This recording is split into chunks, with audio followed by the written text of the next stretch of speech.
Wow. So it is 2:30, I believe. That's right, yet. Not yet? We're not ready. You're not ready, okay.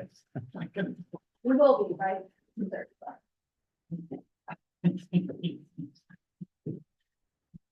Wow, wow. Before we start, I just want to go on record as saying, Likewise. Council member Schilling. you know, it's funny, all my Slide over here time one, it'll be. in the military, I did not like being called commander or colonel. Two things I did not do. You know, I don't like titles. I'm not. I don't either. I'm low on titles. Really, Mayor? Yeah. Yeah. Mayor is a great title though. I gotta plug this in. I have all the. Your show. Things. Oh, let's go. There we go. You're All on. right, I'd like to open the public hearing number one on I can see that. June 20th, 2024 for to accept public comments regarding the proposed FY 2024 year-end budget. So I hereby open the floor to anyone who would like to speak to us about that topic. For the benefit of everybody online, we don't have anyone in the audience today yet. We only So- have officials. We don't have anyone in the virtual. But we must wait until 35 after an hour to close this, I believe. That is right. Thank you, Mayor.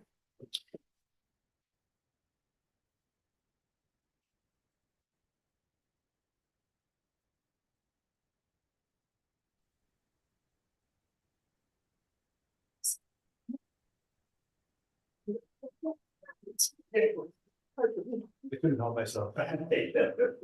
Is this the hearing on the 24 budget? Excuse me, say again, John? Is this the hearing on the 24 budget?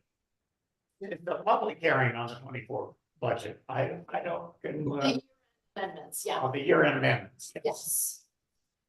Cool. Since we're going to sit here for 29 more minutes, is it okay to ask a question or we're not supposed to ask anything? That's, and then we will adjourn this public hearing and go to the next hearing. Okay. I believe that's the proper protocol, correct? Yeah. We get 3 public hearings. Cool. Hey, Yes, Roger, especially- will you say something real quick? I can't hear you very well. Okay, testing 1, 2, 3, 4, 5, 5, 4, 3, 2, 1. How do you hear? Better. It's better. I feel like I can normally hear you a bit better than. It doesn't look like the owl's on. Yeah. Oh. Yeah. Molly's doing her background stuff. Can you hear me? How's that? Can you hear me, Elise? To the owl. I can barely, I mean, I can hear you talking. It's really hard to hear you. Do you want to reposition the owl or? No, it's only picking up off of that Oh, one it's right now. picking up I over can tell there. by the lighting on it. Molly's is gonna have to. She's on that. I have something like that. So while it's a public meeting and no comments, I'm gonna put my computer away. Did they get unplugged? Oh, yeah, is it unplugged? That's. Oh. Yeah. Oh, nice. It was looking. Okay, you're plugged in, Molly. Okay, so it might just take a minute. Try that, Elise, I don't. or don't try that.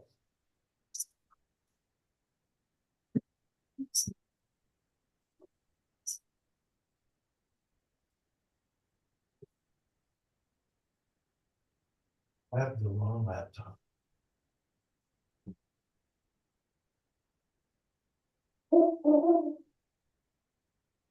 Who is that? That's your. That's the owl. That's Hootie? the owl. That's the owl movie. That's Hootie. The branding, awesome. Booty.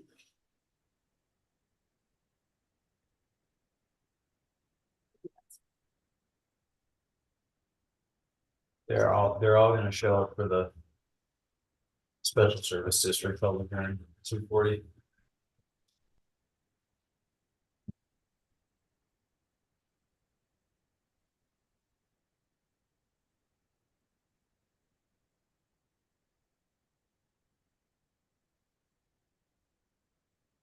Would you, you know?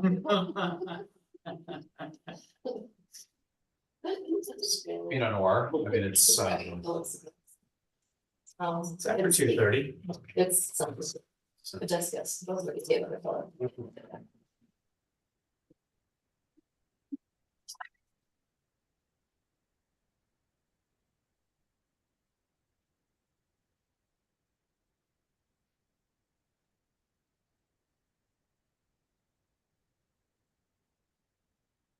Okay, I show it's 2:35.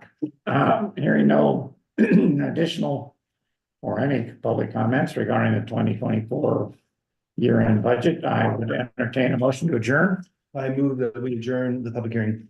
In a second, any objection? All right, that public hearing is All adjourned. in favor, yep. All in favor? Aye. Aye. Any opposed? Uh, All right. Public hearing number 2 is to accept public comments regarding the FY 2025 budgets and proposed tax rate. I hereby open the public hearing for that and invite members of the public to offer their comments. Just a little side note, when we do the votes, we want to allow everybody a verbal, Got it. raising your hand or whatever is not an action. Has to be verbal. Okay, got it. Since we'll do this a few more times. Yes. Okay.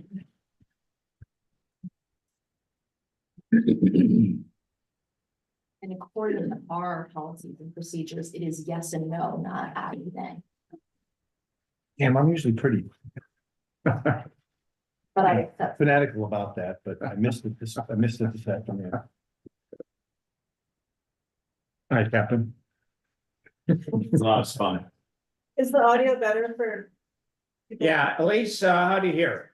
Yeah, that's better. It's, and I can see you differently on the camera now. So. Carol?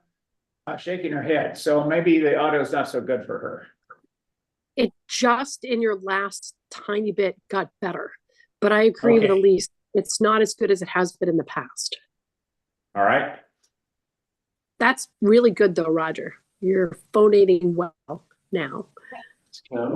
did you say fulminating? No. Phonating. Certainly that. All right.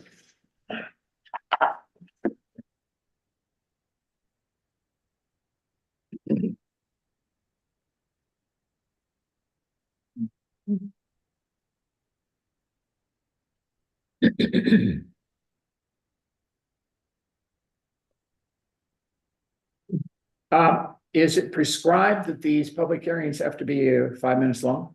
No, So in the future, we might consider shortening them. I think it looks rude. Do you? Right, do it. Okay, What we might be able to do, since we have no one in attendance in the audience and no one on screen, we let it go till a reasonable time and we could always make a motion to close it, I suppose.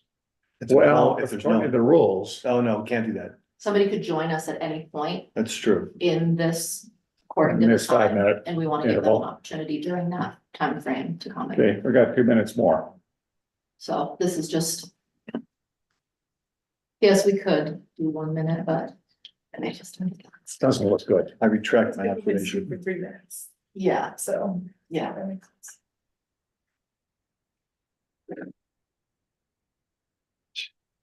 A good idea. I don't know how to do that.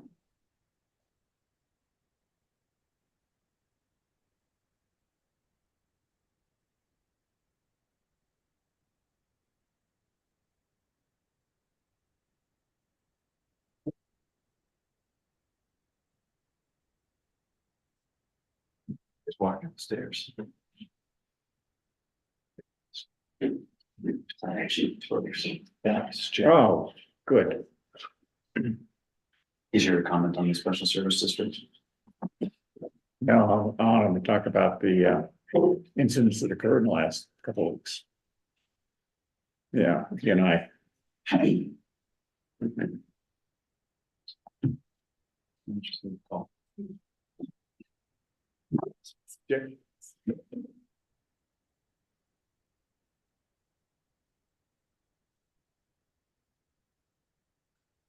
Okay, it's 1 minute or less than a minute until this public hearing closes. If there are any members of the public who would like to comment on the proposed FY 2025 budgets and proposed tax rate, please do so now.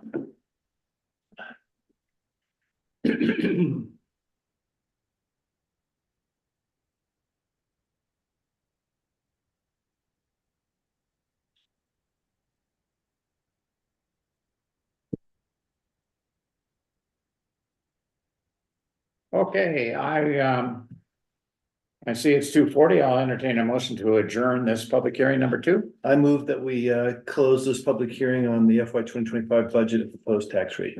I second that. All in, any discussion? All in favor, say Yes. yes. Yeah. Yes. Yes. All right, motion passes unanimously. Hereby open the public hearing number 3 to accept public comments regarding the FY 2025 Alta Special Service District budget. So members of the public are welcome to comment on that.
In person.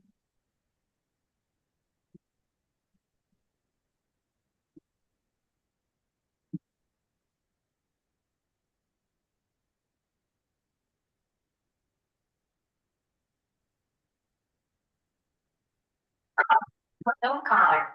Take that.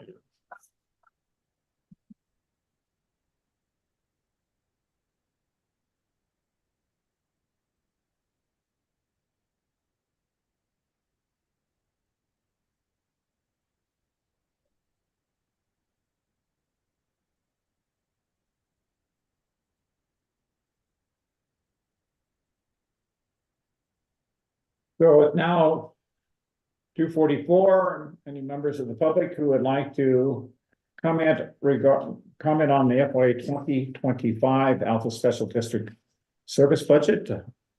We would welcome your comments now.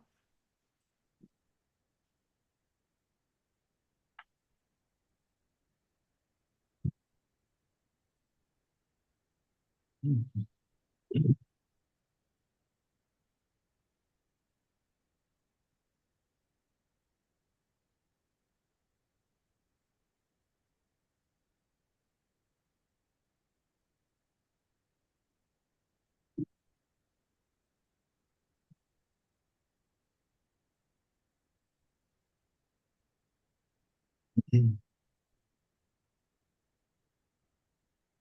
right, it's now 20:45 after the hour. I would entertain a motion to adjourn.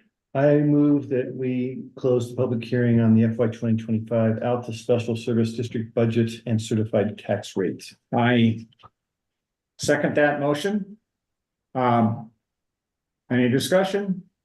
All in favor, say yes. Yes? Yeah, Yes. Any say no? Motion passes unanimously.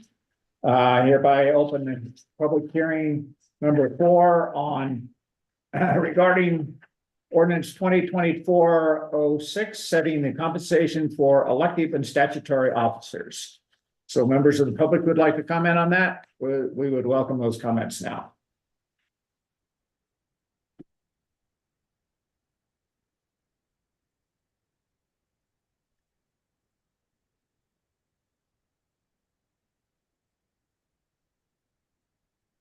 Did we amend this ordinance from what was posted on the are we actually passing the ordinance on the compensation? There was some discussion that you were going to amend the ordinance. Someone might make a motion to change it in the meeting. When Yeah, we get to that, that's Okay. item 9 in the regular meeting. but no, that is not, been discussed yet. So in another hour. Cool. So the one that's on the website is the right one for the public to be looking at. Yep.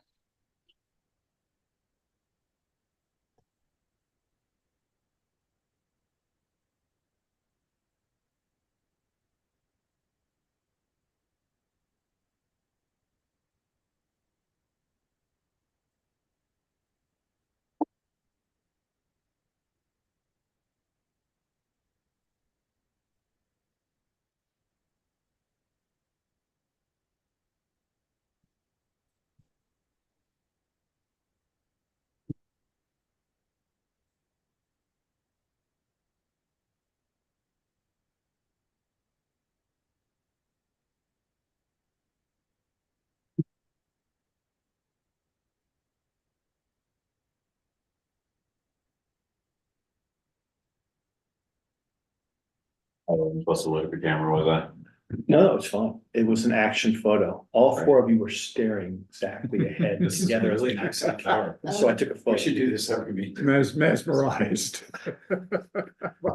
Force of silence. You've seen. Would be for me. I went for another Yeah. espresso. It's nice to meet.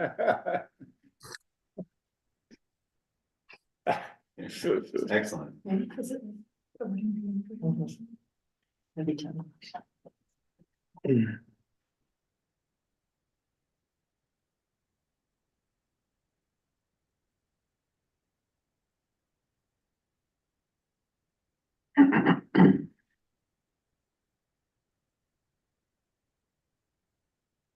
Do we have any citizens signed up for, okay.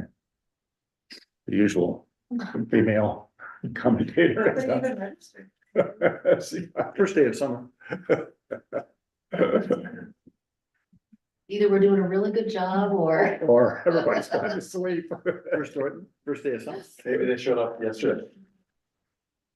Or on the second, maybe they showed up last Wednesday. Yeah, Let's hope not. that's a possibility. Okay, 1 more minute for public input on the ordinance 2024-06, setting the compensation for elective, shouldn't it be elected and statutory I officers? grabbed it right from the code. It Oh, says elective. elective officers, okay, whatever, That's what it says in state. that's what it says, all right. I know, I had to like, every time I would write it, I would look back at the code just to be sure and.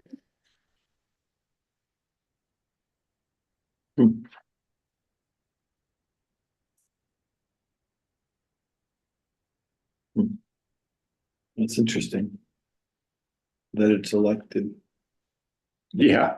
You elect to run for office. You elect to get Botox. I heard a word yesterday I had never heard in my life. I got from a guy that sent me something. Cerave. SERIVE. Anybody in here heard that word? Okay. CeraVe? Yeah. Face cream. Yeah, that's what the C.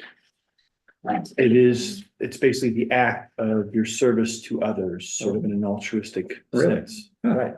Okay. I've never seen that word. I thought it was a typo. English What word? is this person one? I didn't get to the etymology, so I don't know. Okay, all right, it is now 50 after the hour, and I would entertain a motion to adjourn the public hearing on ordinance 2024-06.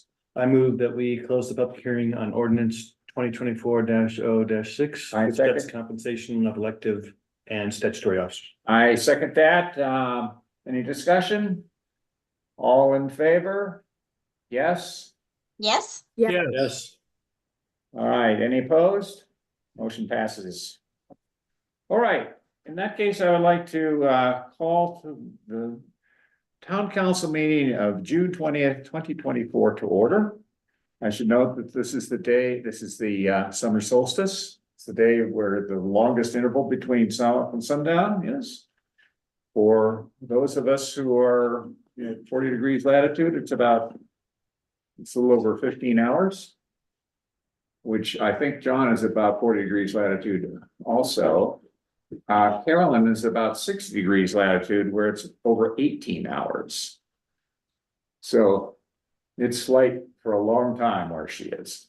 All right, let us turn now to citizen input. Are there any citizens who would like to address the town council? There are no citizens in the room. I don't think there are any citizens in the room unless somebody's walking up the stairs. Any citizens online?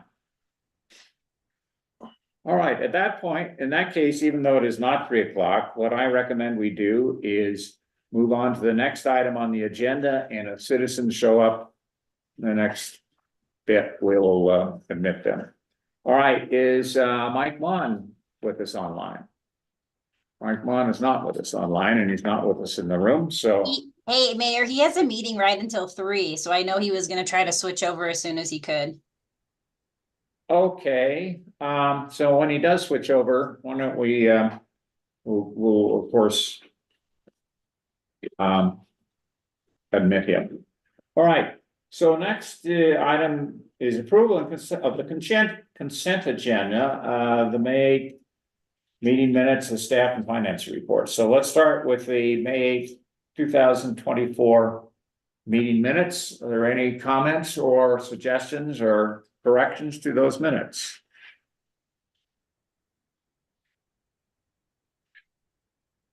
If not, I would move that we accept the May 8th, 2024 town council meeting minutes. I second that. Okay, it's been moved and seconded. And this is just a voice vote, correct?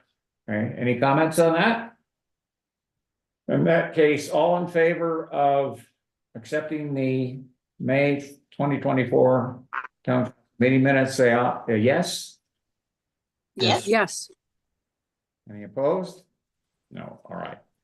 The staff and finance reports. Well, one staff report comes from our Jay Torgerson, who I would like to ask to come forward and expand a little on what took place. Happy to be here. Good, happy to have Mayor you. and Council. So just a couple things before I jump into the significant calls that we had over the last week and a half. Just a couple updates on UFA. UFA is doing the same thing that you all are doing. Earlier this week on Tuesday at the board meeting, UFA presented and had their public hearing for the budget 24-25, and it passed without objection.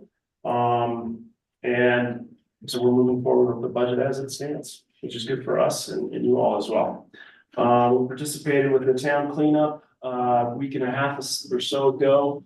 And the crew enjoyed being out with the citizens and the folks that came up and volunteered for that. Glad that it was decent weather. I think it was pretty hot that day. I was involved with training out at our training tower, and it was really hot out there with all of our turnouts in the steel buildings where we utilized live fire to simulate the types of things that we do.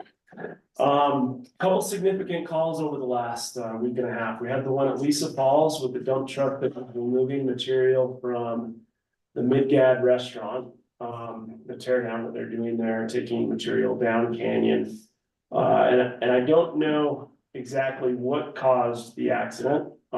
That's a spot where it gets steep and large trucks carrying heavy loads can get pretty hot brakes there. So I don't know if it was a braking problem or a speed problem and just couldn't navigate the turn there. But as a result, that's new cement culvert that's in there to help with the drainage and runoff.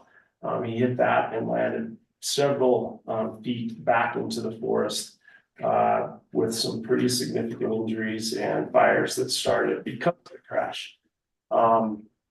I believe that the Alta Marshal's office had officers there, UPD had officers there. I don't know if you saw the video that KSL has body cam footage of the officer that was first on scene, was able to find the driver. He was buried by a lot of the debris that came out of the truck. There were trees on fire around him and was able to assist with a couple of other officers with citizens that stopped to help. As well as officer, I believe it was James. Yeah, James, it looked like, was there assisting as well. Was able to remove the individual from where they were, get them to an ambulance and have them transported with fairly significant injuries, but not injuries that you won't recover from. We also had to suppress the fire in the area. We utilized the crews from 113, 116, as well as 110 there in Cottonwood Heights. And then we had one of our wildland fire crews be there throughout the day to mitigate all the trees that had come down and had fire within them. I was notified pretty early of that and sent a text to Chris, the mayor, as well as Dave Fields, just to give you all a heads up. You had an issue in the canyon. We're aware of it. There were no needs for any evacuation, but you were likely going to have traffic congestion for a while. Any questions about that incident specifically? Do you want to say anything more about this, Mike? I will just say that, Mike, can you come up for the audio? Sorry, thank you.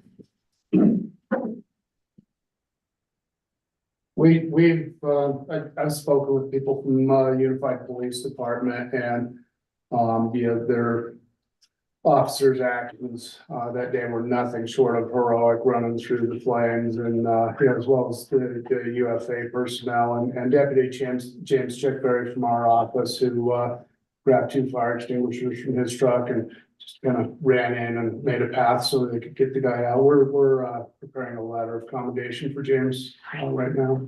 That's great. Yeah. Wow. Great job by you guys. Great job by everybody. Our public audience applauding. Yeah. That call's on the 10th of June. The other call of significance was on the 15th, so last Saturday, I believe. It was up in Albion Basin. It was about 1:30 in the afternoon. And I don't know if the call went to Alta Central first or if it went to Beck first, probably Beck, a 911 call. It was an injured skier up in the basin near Secret Lake, just off the side of the castle. And it sounds like he tumbled quite a ways and was involved in some rocks and struck his head. Had a pretty significant head laceration, was bleeding severely is what was described to the dispatchers. So we had 113 responded. They took their side by side up the Summer Road. Battalion 11, which is, I was not on shift, but that's my counterpart on that platoon, as well as a Sandy ambulance responded to that. We had UPD there, we had Alta Marshal's office as well. Were they able to get the side by side all the way up to where the victim was? Yeah, within yards. Okay. Yeah. So they were able to get very close to where the patient was located. There were some bystanders and some other people that he was skiing with that had done their best to stop bleeding. But a pretty significant head laceration that was actively bleeding. They were able to use a side by side to bring him back down to the campground area, bandage him up appropriately. Did not have significant concerns. I mean, we always recommend that people go in the ambulance and be transported, but this person was refusing that transport and elected to go in his own vehicle with his friend that was skiing with him. So likely got some stitches and is hopefully back on the hill skiing more. Wow. Yeah. Or not. Yeah. Any comments or questions of Jay or Mike from Elise, John, or Carolyn? What did you use as a water source to put the fire out? So all of our fire engines have water on them. So we have 750 gallons in each fire engine. And then, you know, our wildland firefighters, they don't use a ton of water. They use hand tools and saws. So with the water that we had on scene, the battalion chief that arrived first, that's one of the things that's crossing our mind, John, is what do we need to do to mitigate this quickly? So we do have what's called a water tender. We have several of those that are positioned in stations throughout the valley. One of them is at station 110, and they carry between 3,000 and 4,500 gallons of water. So if we were to need additional water up above and beyond the 750 gallons that are carried on the initial fire engine, then the water tender is able to fill them up and keep them supplied.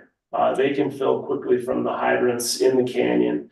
That part of the canyon, the closest hydrant is probably down towards Wasatch Resort or the park and ride. So pretty quick shuttle to bring 3,000 gallons, and you can do a lot with 3,000 gallons of water. Like I said, our wildland firefighters are used to not really using water at all.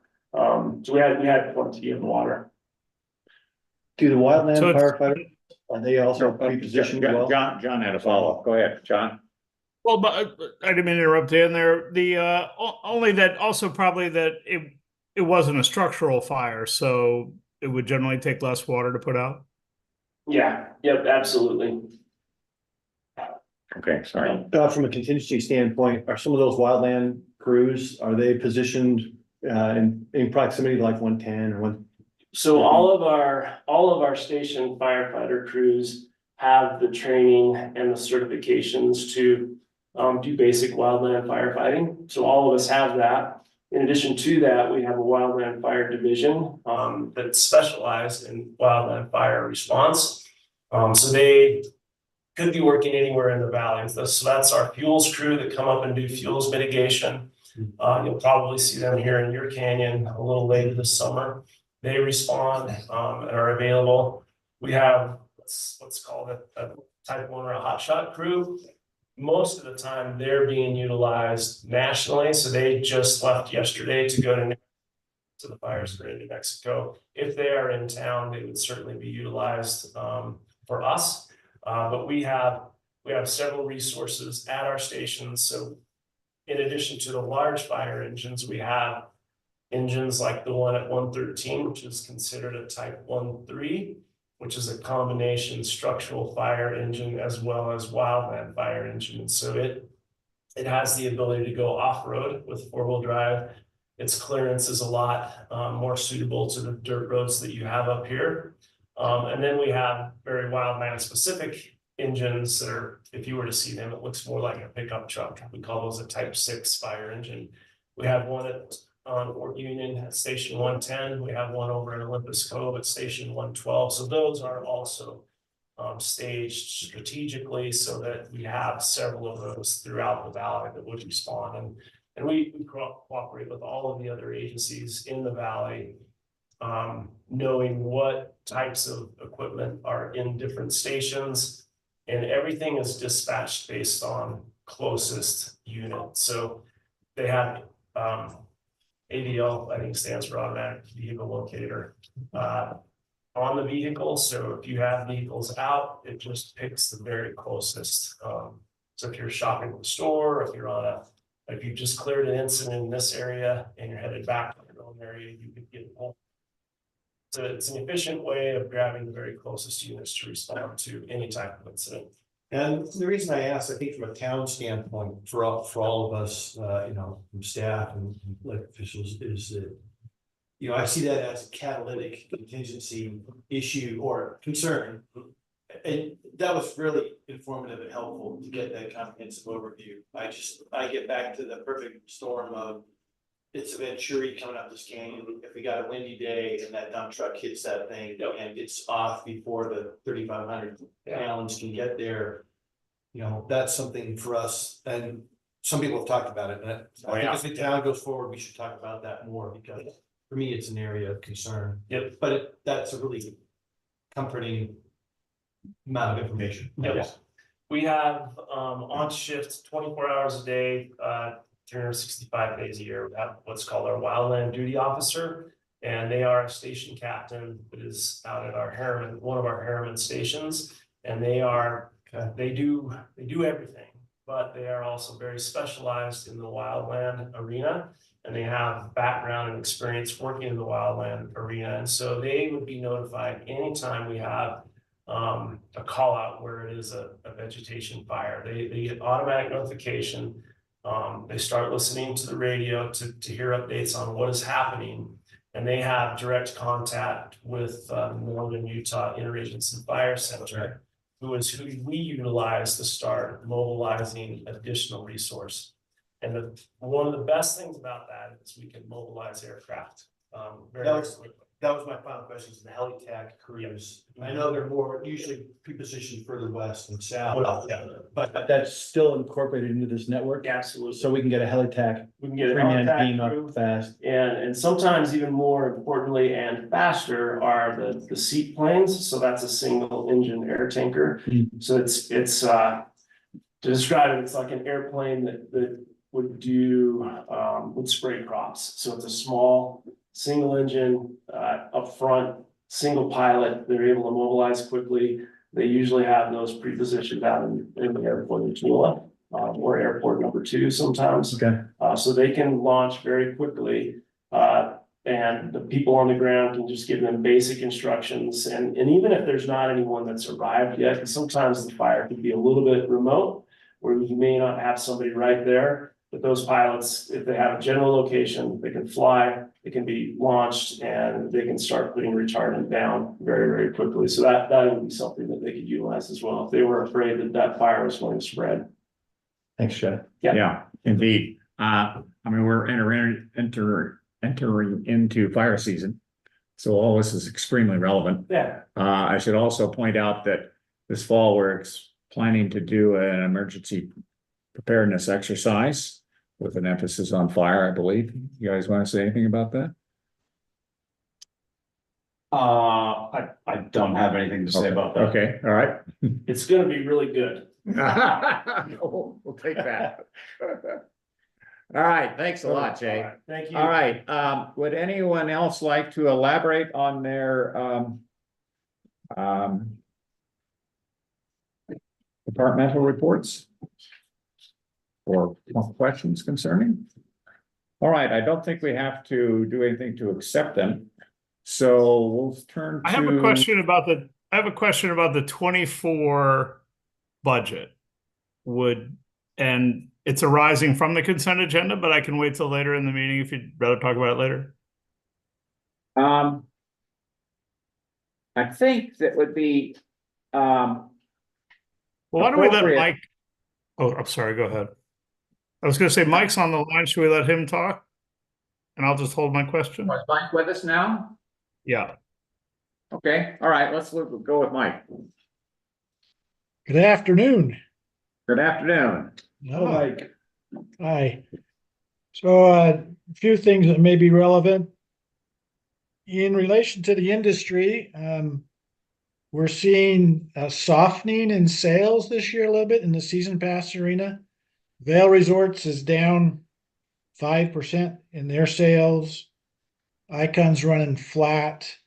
We're running flat in number of units, but we've seen a significant shift of people moving down towards cheaper products. So there seems to be a little less. People are moving to cheaper products, I guess, is what we're seeing. And so, as you're just thinking of revenues and stuff for the next year, you might keep that a little bit in mind.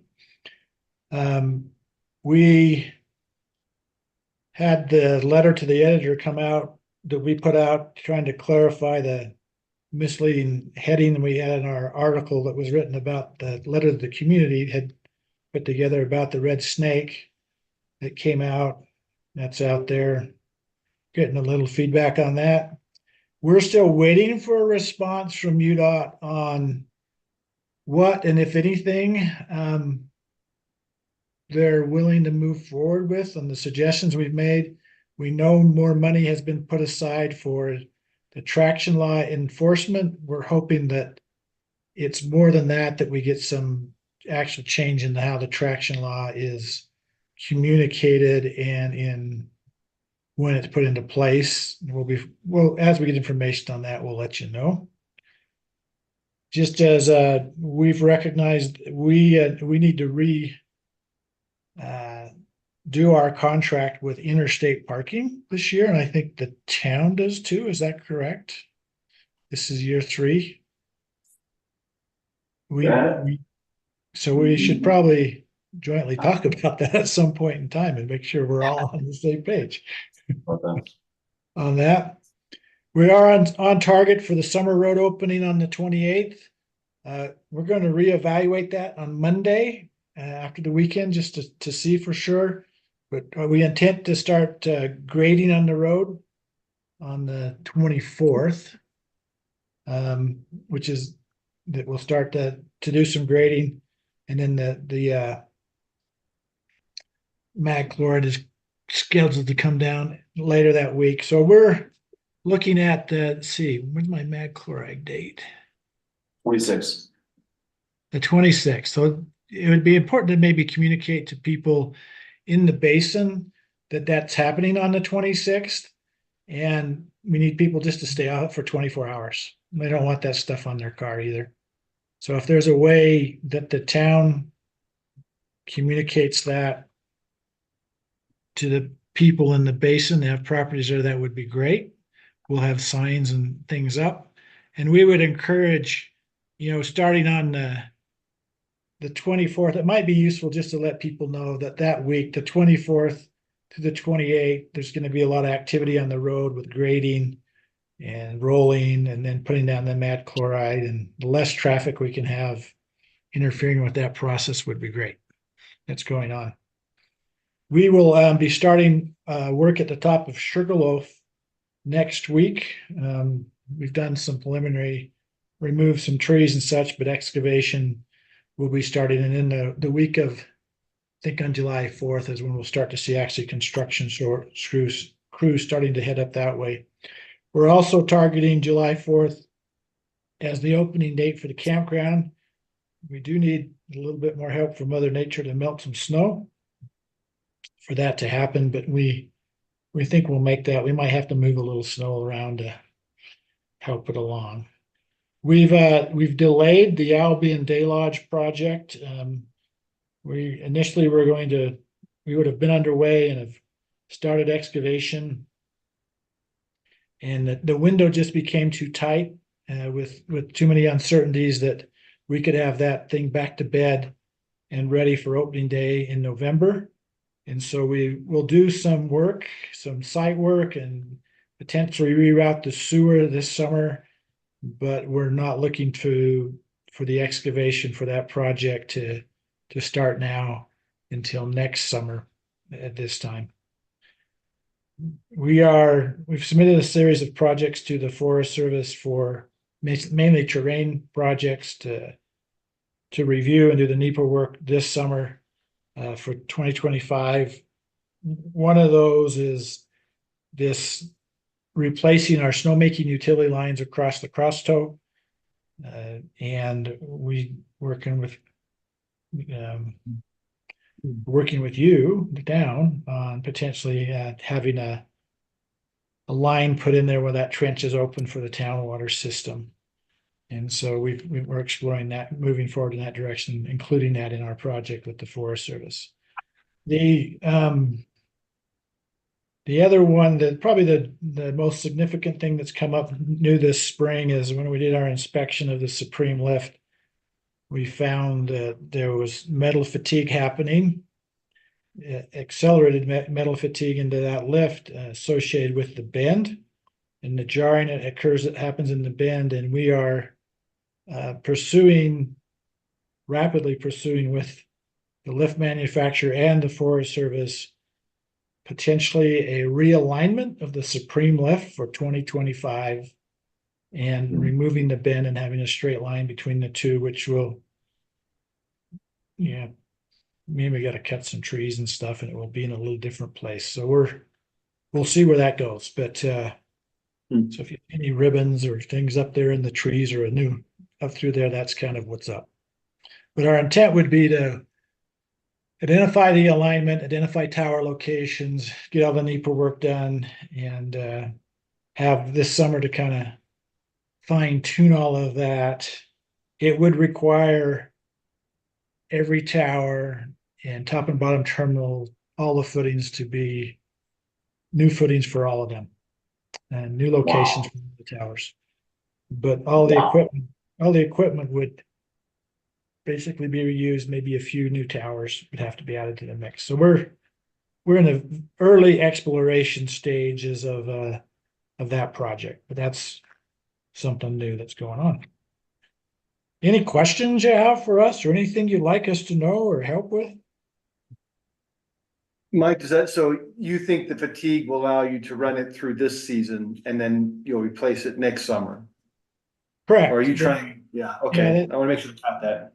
All of the fatigue and all of the chair pans, which is the metal aluminum pans that go on the chair, every one of those was cracked significantly. And then additional work, investigation by the engineers just said, we're accelerating the fatigue on the chairs and the grips and such, and the bend itself. And so the two options were put a complete angle station there, the existing bend, or look at a realignment. We approached the Forest Service about it, and they are open to the realignment approach, which would be end up with a simpler lift and less moving parts and less wear and tear. And so I think that's our preferred alternative, but we're waiting for numbers back from HOMA to understand the cost of both options. Gotcha. Thanks. Good luck. Thank you. Yeah, that's a rather big deal. Yes, it is. Okay, any other questions? John, you look like you're going to say something. No, I'm just thinking about remembering the discussion when it was built, and there was a lot of question about the bend in the lift, and I'm sorry to hear that it seems like it's going to be basically reinstall the lift. So, It'll be a reinstall, but we still not a total repurchase, but a reinstall. right. Yeah. Okay. And then you have to buy do you have to buy all new chairlifts? No, I think we have to do some repair to the existing chairs, but I think they'll be okay for a while after we do that. So, yeah. Sweet. All right. Thanks, Mike. Thank you. Let me make 2 points. One is that next month we're going to have another ski area manager address the town council, and that's Dave Fields. So he's on the agenda for our July meeting. And also, I would like to go backward since we stopped the citizen input a little early, and two members of the public have joined us. Do either one of you have intend to address the council? Okay. In that case, let's move on. The mayor's report. Today, I attended the quarterly conference of governments meeting in Sandy. Municipal officials along the Los Angeles front meet monthly to discuss topics of mutual interest, often how to deal with homelessness. That seems to occupy most of the agenda on most of these meetings.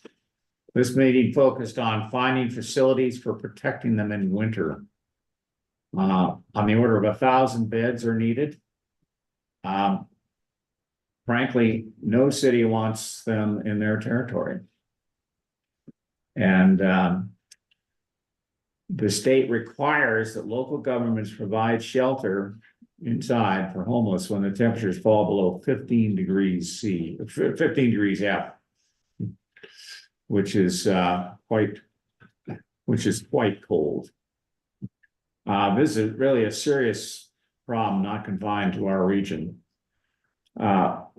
This was hosted by Sandy, and the mayor, Monica Zoltansky, showed some really promotional videos emphasizing the virtues of Sandy City. One of the segments in the video was somebody skiing powder, which I assert did not occur in the city of Sandy, but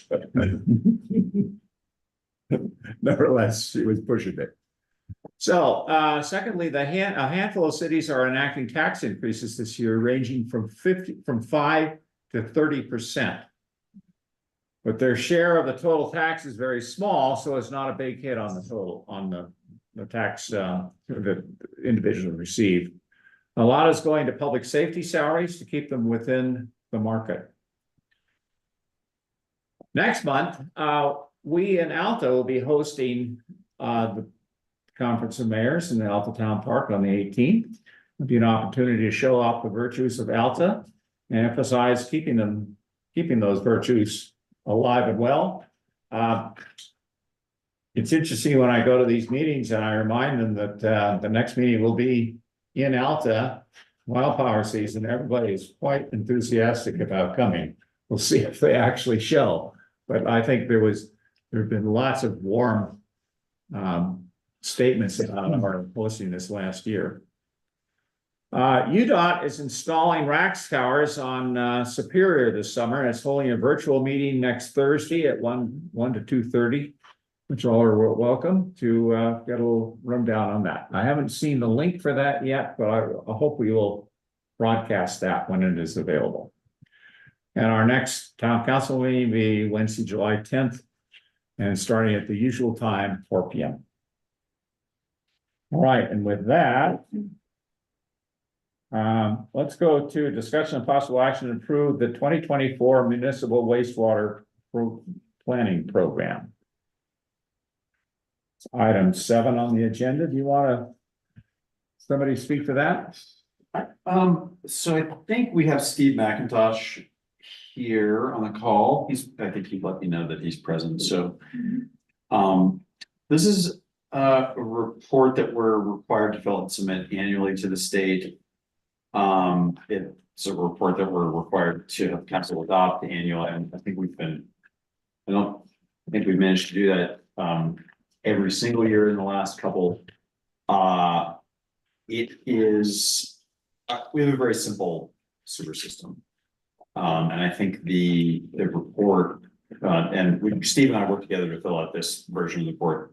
And I think it basically confirms that we do not have a lot of what makes other municipal wastewater systems complicated. For instance, we don't do any treatment, we don't have any pumps, we don't really have technical components of the system other than a pipe that's largely gravity fed, a flume where it connects into the service area, the sewer down in Snowbird, and that's about it. So I will tell you, it has been instructive to kind of have my hands on it a couple times now. I mean, I helped get it filled out last spring, and then John Goldner, Steve, and I all worked on it this spring, and It asked a lot of questions about funding and financing.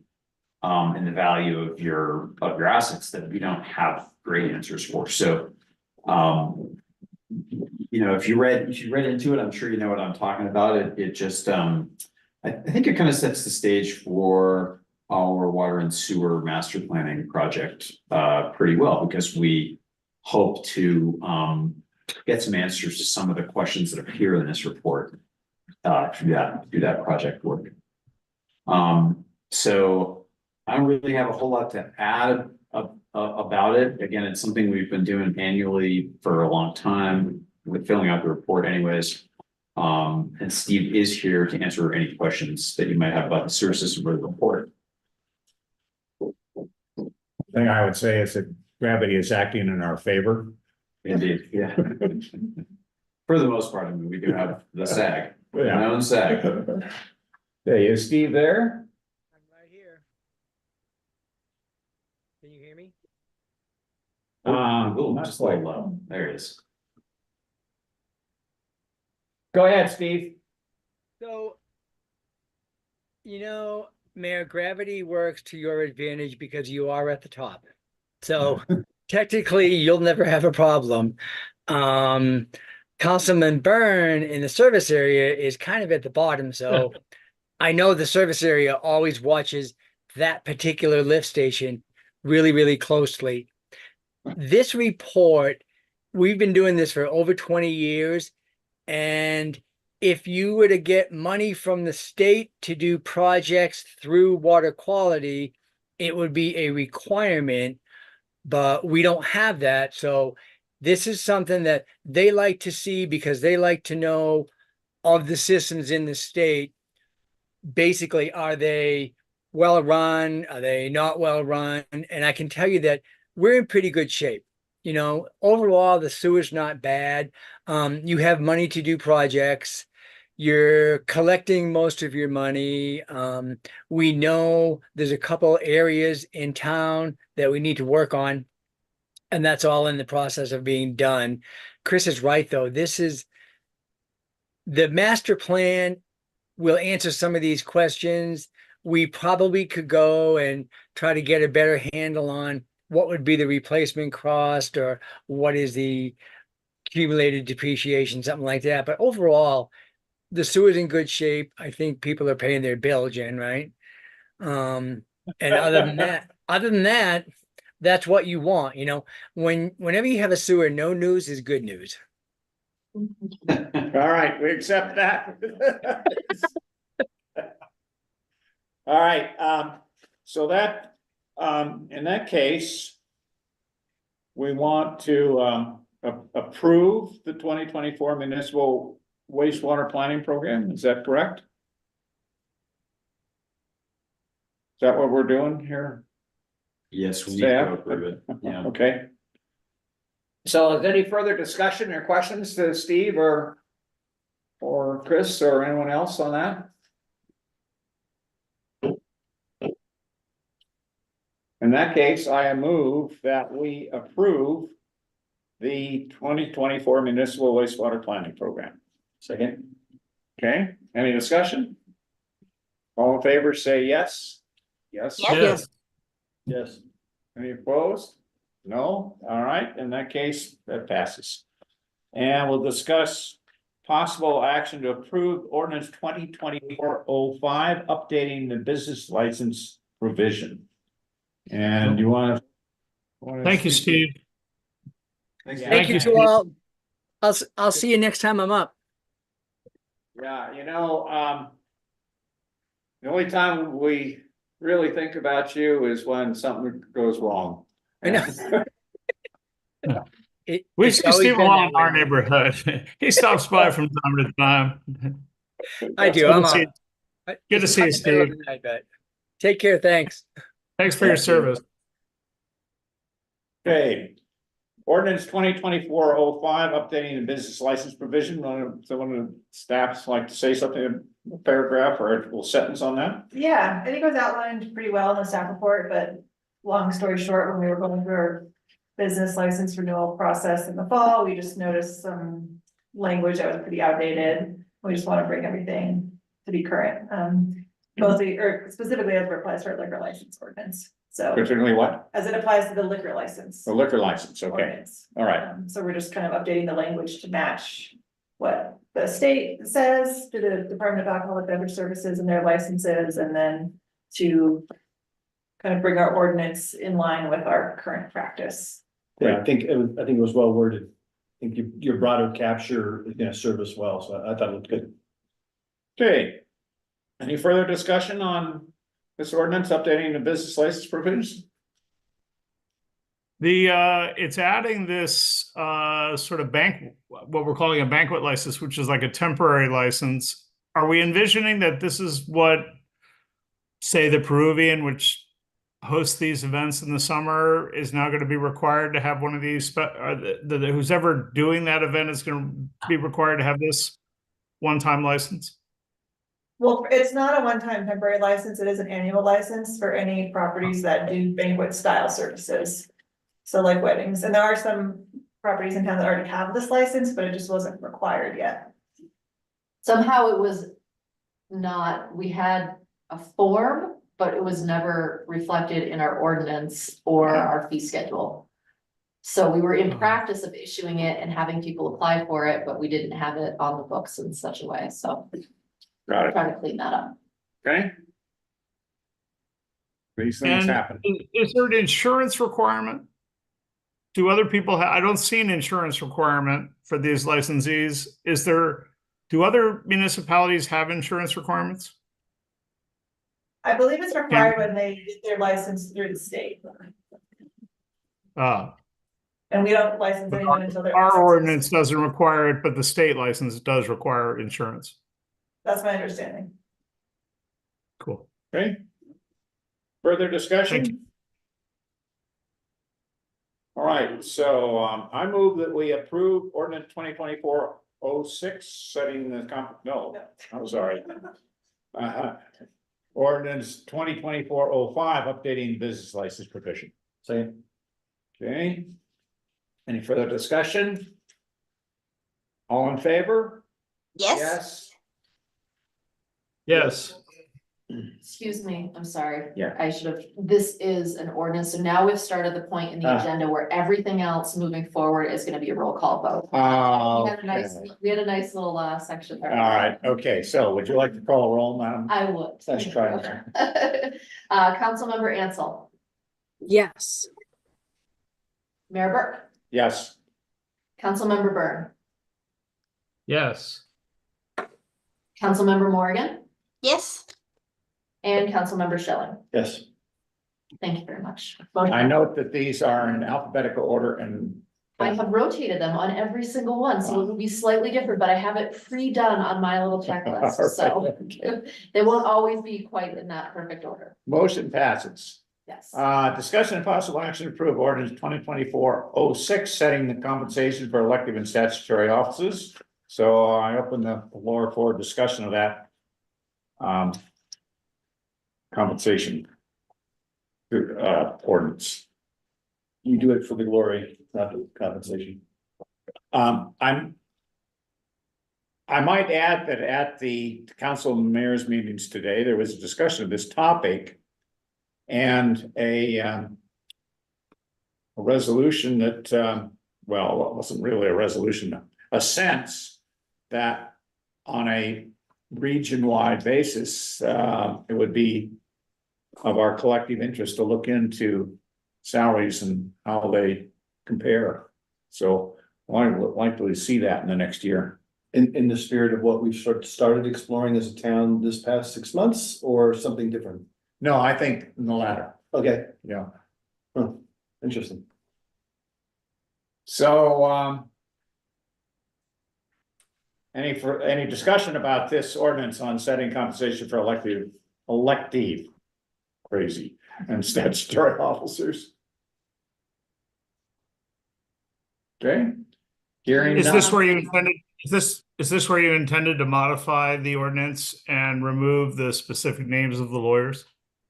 Yes, I move that we remove the names, the two individuals named and replace them with lawyer A and lawyer B, or lawyer one and lawyer Town two. attorney A, town attorney B. Town attorney A and town attorney B.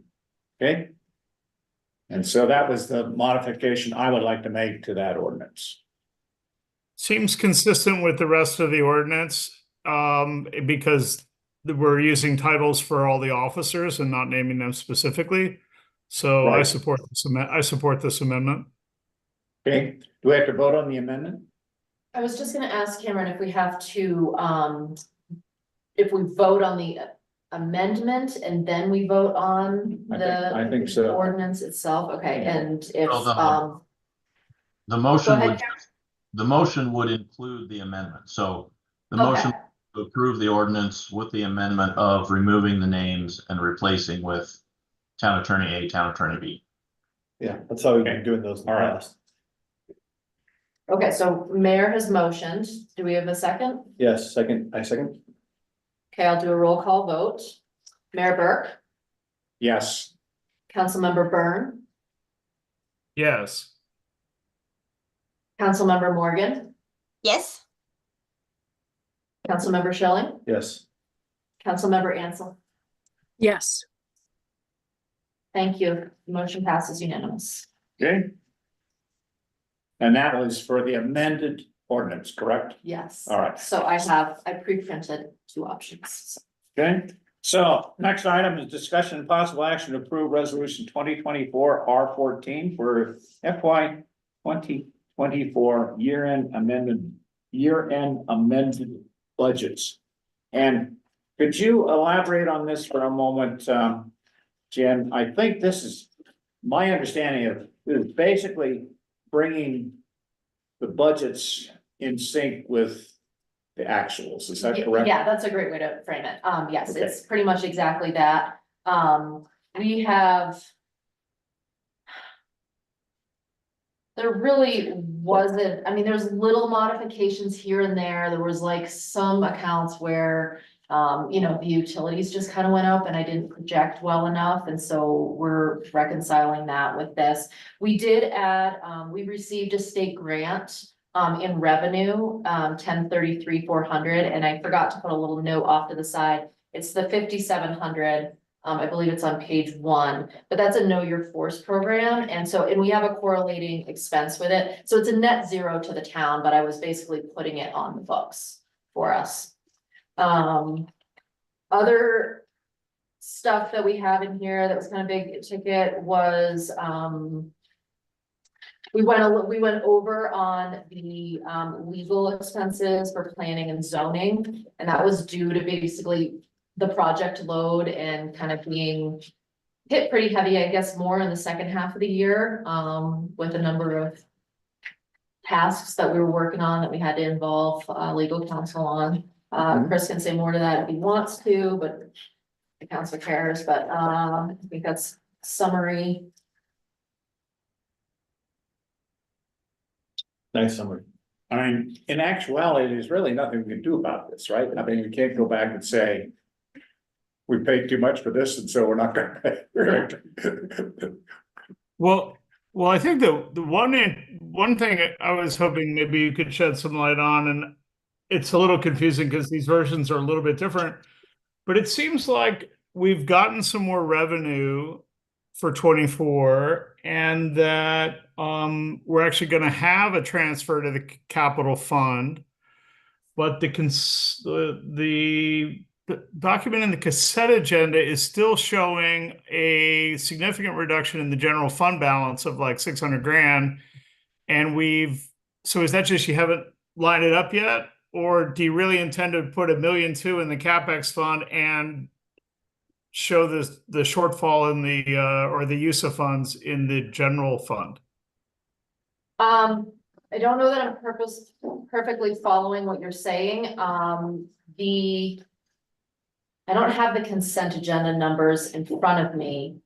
But in this fiscal year 24 year end, it's looking more like this will be contributing potentially, I mean, to balance the budget, I have a $620,000 number here. But again, there's still so much stuff that's kind of moving at this point that Really? I have to work with Yeah. Steve. That's why this number doesn't actually get decided until like a month or two after we end our year. Well- And Go ahead, John. Let's focus on the issue, and then, the answer may be that you tell us next meeting. When you go Okay. to the end of the consent agenda numbers and the account balance projections, we're showing a $670,000 reduction in the general fund balance. this is And in the projections, John. Molly's just gonna pull some stuff up so we can all look at it. yeah, together. it's the end of the projections, or nearly the end of the projections. And Okay, it's the page that has the blue in the headers. And it's the 24 budget, the 25 budget. And up until this month, we were gonna be dipping in, as you and I talked today, we were gonna be dipping into the general fund reserve because we had some unexpected expenses. And now it seems like the revenue has gone up, and we're actually showing a pretty significant contribution to the CapEx fund, but still there you go. See, we're still showing that minus 673,250, even though, and then we're saying, well, we're going to put 1,152,000 more into the CapEx fund. And we've always sort of where are had we this. showing that? I don't know where we're showing that we're putting a, Yeah, that's the fund, that's the balance of the capital fund. Last column, second Right. entry. Yeah, Second row. you had it there. See, right there. Under the 673 is the 1152. oh, okay. He said 1.5 and he meant 1.15. Ah, That's why. What? Because we're all looking for 1.5. 1152, right? Yeah, that's the one. To see, it would make sense to me that we had either had the general fund, have no difference from last year, so that it would stay sort of fully funded. That's really the general fund reserve. And then the CapEx, traditionally, we've had the CapEx contribution be sort of everything that was left.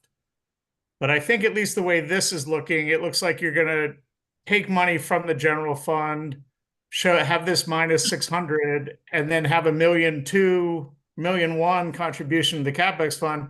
Seems to me would make more sense to have the general fund just stay in that 3,000,001 neighborhood and have a smaller contribution to the CapEx fund. I think part of this is it's how I run the numbers, but so for this projection, which is kind of a new thing, and we're kind of trying to see how it works with us, is that I plug in the numbers that are the proposed year-end numbers. And so those might not actually be the actuals. Right? Like, I mean, so there's like a difference there. And I'm not sure I can answer your question any better, John, honestly. I'm gonna have to think on John, this. is there a recommendation on your end that you Yeah, felt? we I'm should just modify? I'm just recommending that we stay with our historical pattern. I'm fine with any excess funds getting transferred to the general fund to zero out the revenue over expenses number in the general fund, but I don't think we want to be taking money out of the general fund reserve beyond that and transferring it. So maybe those numbers have changed since you last looked at this document or whatever. Yeah, well, my understanding is that what the council wants to do is the council wants to transfer basically the bare minimum, right? So Right. there's that 100% rule, and you want to transfer basically just what you have to into the CapEx. Right. think So I that's think kind of that what- number is going to be more like 500. I think that number is going to be more like 500, and then the general fund stays static. And I'm getting to that by taking 1,152,000 minus 673. Yeah, yeah. That makes sense? Yeah, none of that prevents us from transferring some more money over at a later date as required, but it allows us to stay in the general fund, right?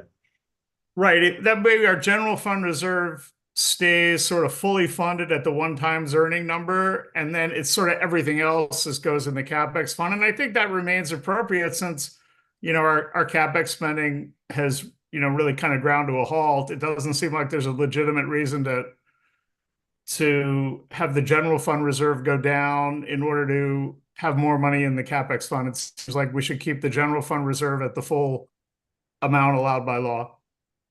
Right. That's my understanding of what the council's asked for, and I'm not necessarily proposing that we do anything besides that. Okay. Cool. Maybe this document just, Anyway, because the money's now in the general fund and has been allocated to some other thing, which requires some contortions fiscally to move it back up if we had to do it somewhere but else. we've always prioritized the general fund reserve over additional funding to the CapEx fund. And I just think we should stick with that program. Yeah, and the way the resolution is written, R14 says this. It says what you're asking for, John, in the very last paragraph of it. The now. And I noticed the date on the bottom of this document is June 5th, so maybe this one just didn't get updated or something, or maybe just need a little more time to get it. Oh, yeah, I mean, I had to run all these numbers. Hey, Right. So, Jen, John, sorry, the owl turned off again and I can not hear you guys very well. Yeah, we're working on it. Oh, okay, gotcha. Molly's over here kind of. I think that, Craig, were you weighing in? yeah, I was just going to comment from a financial standpoint, it doesn't really matter which fund it's in, but I think the point that, and I think John's right, and I support what he's saying, is that if we keep in the general fund, it's less restricted. And so it's got more flexibility. So that's where we should keep it. Yes. That makes intuitive sense to me. Yeah, and I think we're all in agreement on that. We're all, the rest of That's us are the not. way the resolution's written, so Yeah, unless you right. instruct me otherwise, that would be, Okay, so the resolution is consistent with this discussion, Yes. I believe so. okay? In that case, I move we adopt the resolution. Second. 2024 R14. 2024 R14 for FY 2024 year-end amended budget. I think John seconded, is that right? Second, Okay, so is this roll call? Yes. Councilmember Burke, yes. Councilmember Morgan, Yes. Councilmember Schilling, Yes. Councilmember Ansel, Yes. and Councilmember Burke, or Burke. Mayor Burke. Yeah. Yes.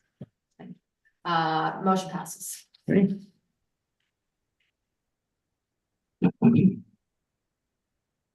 Okay, discussion and possible action to approve resolution 2024 R15 for FY 2025 budgets and proposed certified tax rate.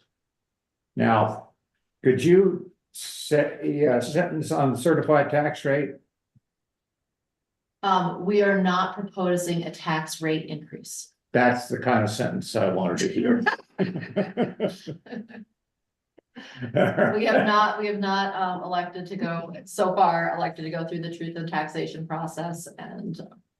All right, nice. Kept our estimated revenue the same number as the previous year at 400,000. Okay, so let's I open the floor for discussion on this resolution and 2025 budgets and certified tax rate.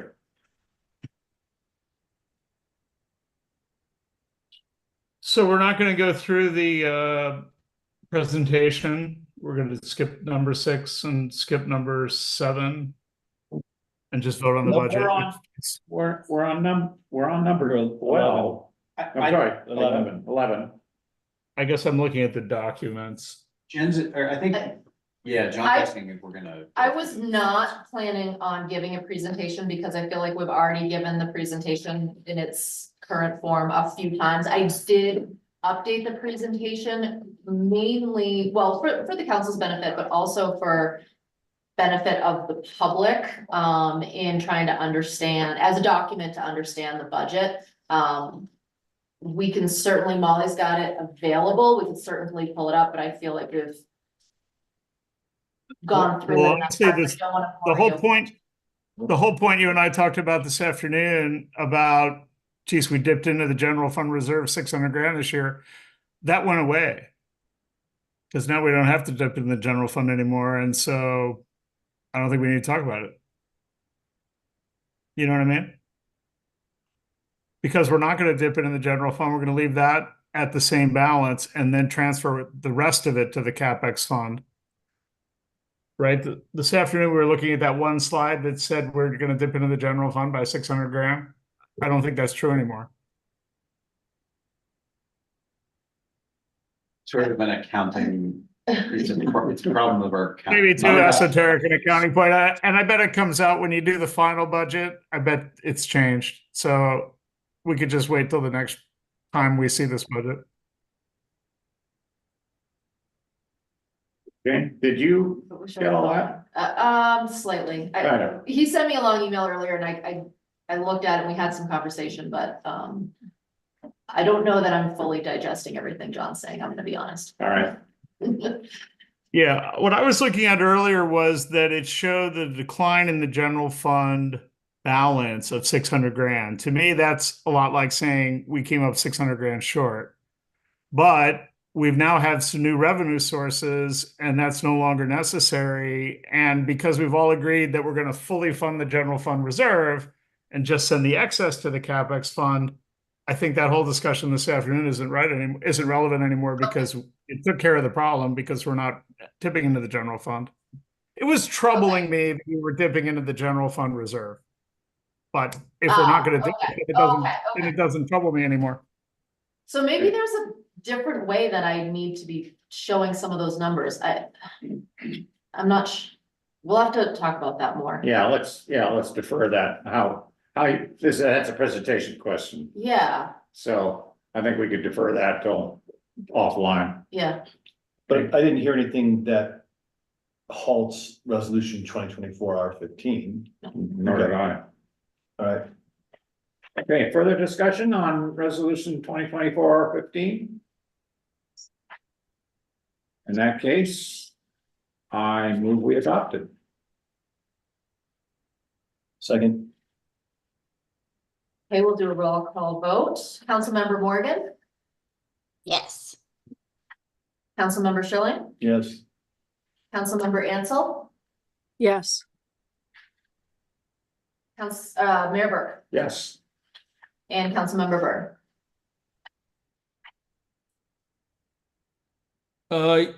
Yes. Okay. Unanimous. Yeah, I think the 25 budget's right. There's the one exhibit where you have the past numbers. That's part of the resolution. Those are going to change, but they'll change and we'll approve it again. Know what I mean?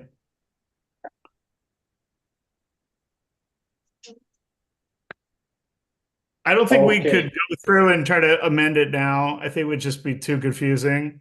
So I think the 25 budget is exciting to me because we're restoring the balance in expense growth and revenue growth. And our expense growth is roughly equal to our revenue growth again. And I think that's good news. So I'm excited about the 25 budget. Good.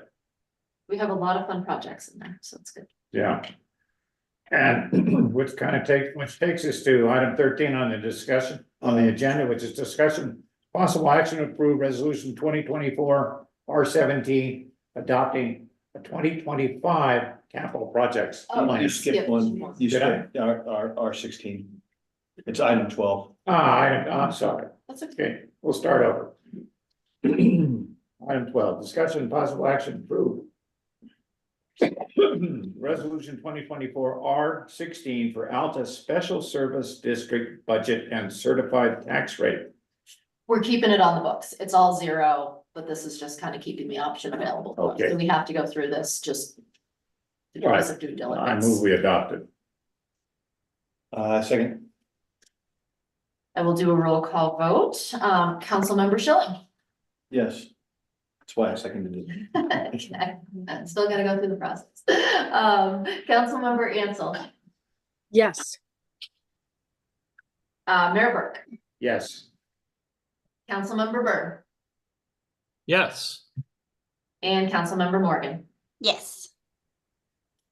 Unanimous. Took 2 minutes. Motion passes. All right, item 13 on the agenda, discussion and possible action to approve resolution 2024 R17 adopting a 2025 capital projects plan. Okay, you want to say anything, Chris, about this or? Chris? I should have been more prepared to speak to this. I think we've talked a lot about it. I mean, I think the themes are generally that we're sort of pulling back on proposing significant non-critical expenditures on our buildings until we have, got some technical input in the course of a facilities master plan project, which we're moving forward with, and which is funded by this capital projects plan. Into what our buildings need, what buildings are worth maintaining and improving, what we ought to prioritize for replacement and so forth. So, fiscal 25 and 26 is pretty light on significant projects on the buildings. We do have some kind of technology projects that are, AMO projects are kind of related to the AMO. Obviously, we've got our water and sewer projects funding, our master plan projects funding in fiscal year 25 in this plan. And then, when we did what we could to program expenses into out years, and again, that facilities plan should help us populate out years with more expenses on facilities, major equipment, and water and sewer. For the current year plan, which we're kind of wrapping up, we've got some of the projects done. Some of the projects we haven't done because it just turned out that they're not ripe. We're rolling them into other projects and so forth. So if you have any questions about specific projects from fiscal year 24 or what we're looking at doing for next year, we're happy to try to answer them. I do want to call out one of the projects that I think probably Molly and I are the most excited about is a new website. Yes. And yes. That will be outward facing to the community and public, and hopefully Yeah. we've already looked at some proposals and we'll have a great product for you. I know that. Yeah, I feel like we're prepared to execute and deliver these projects like we haven't been in the past. We are in procurement. We've selected a vendor for water and sewer master plan. We've more or less selected a shell vendor. We are preparing to review proposals for a facilities master plan, and Molly has done a bunch of great work to kind of narrow down a preferred vendor for a website project. So these are some important projects that will have benefit the town for a long time to come, and help us make better financial plans going forward. And that's a big chunk of what we're going to be focusing on as a staff for next year. Yeah, I should note that while our project totals for 2025 are only 241K, they jumped to 920 the next year. So we're expecting that 2025 is figuring out what exactly to do, and in subsequent years doing it. Well, that jump is because of if we do the water project. Yeah. It's almost entirely the mainline water project, right? Yeah, the one with Alta that we're hoping to capitalize on efficiency. Yeah. But really, in the spirit of this, of what you were saying, Chris, I mean, it seems, the planning council in combination with a lot of the agreements and identification of priorities that came out of the retreat, I think is what is that roadmap, like Yeah, I mean, these aren't planning commission projects. These are projects that will, staff will generate the reports, and you guys will, potentially adopt the outcomes, and then we'll have to work to make financial plans, which are going to amount to these capital project plans, just a whole lot more fleshed out. So these are really these are the people in the room are the people who are going to be generating and adopting these. And these are really placeholder numbers at this point. I've gotten more comfortable with this whole plan, just accepting that that's a placeholding number there, that 750. There's no real basis in fact for that number. Not quite, except for that we took the 2014 study, We got some qualified input that we should double the project values from 2014. I mean, 750 is not 2 times any one project from that document. It's Yeah. it's But there's not even a scope of work for that project yet, really. No, we are working with the ski area to kind of define the alignment, and then we're gonna take that out and get some engineering, try to get some engineering done. To make sure that the alignment is gonna work for our pipe, because our pipe, you know, we would do this project next summer in the event that the ski area's trench works for our pipe, and we don't have a reason to assume that it won't work. But so we need to get it engineered so we can get it costed, and then we can talk to the ski area about, you know, essentially cost sharing. On what work they can do in their trench, and then we'll have to do our own NEPA review of anything that's outside of the limits of disturbance on their project. But that should be pretty minor. We probably just have their NEPA consultant come up and, you know, walk another couple of 100 feet, essentially to do the vegetation surveys beyond the extent of their project boundaries.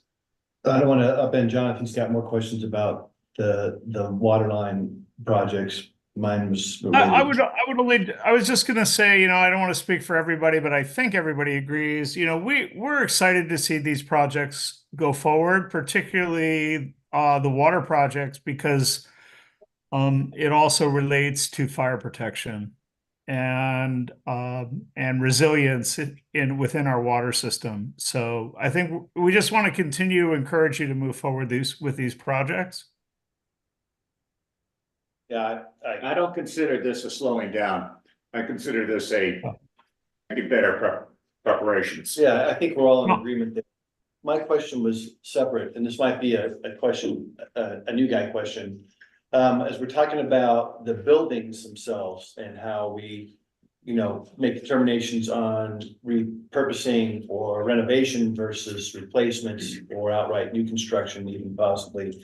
The mechanism by which we get in that data and then have input, is it only going to be in this forum, or we have other places that we have that? Because I'm interested in some of that discussion or exploration, and I don't know if this is the forum. Well, yeah, well, we do have some like public input, generally speaking, in the scope for the facilities master plan, and I expect we will have like a public info session, an input gathering session. We have a fair amount of public input from the community center feasibility study a couple of years ago. You know, which was about what do people want out of essentially a replacement, a new version of this building that we're sitting in right now. And some council engagement as well. You know, whether there'll be a final product council adopts, I mean, you know, that would be nice, but I don't know. We haven't necessarily envisioned what that would look like. But it really will just be, that will be, you know, if there's anything to adopt, it will be for the council to adopt. If that answers your question, I'm not sure it does. It does not, but that's okay. I mean, eventually, well, oh, go ahead, Dave. I didn't interrupt you.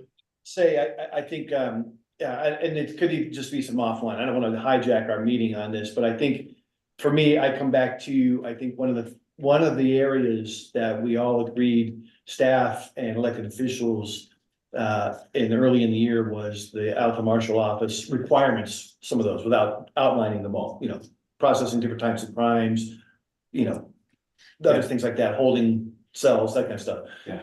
But how that factors into our facilities master plan. So I, as a council member, I'm interested in that because I think it's an acute. That's the point of the project, is to help us decide what, you know, what is the hierarchy of needs? What's the greatest priority? Yeah, Is it right. to have a place for the AMO to take fingerprints and like, you know, process arrests? Is it to have a wall or a pickleball court? You know, is it to have employee housing?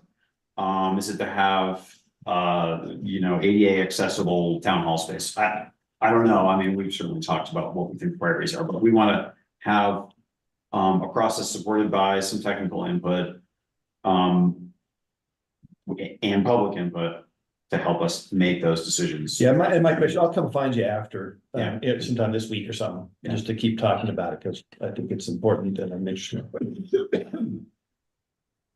Yeah, Okay. I think that eventually we do adopt it because we're going to adopt the a revised capital plan. So, eventually we do have an opportunity to embrace your recommendations.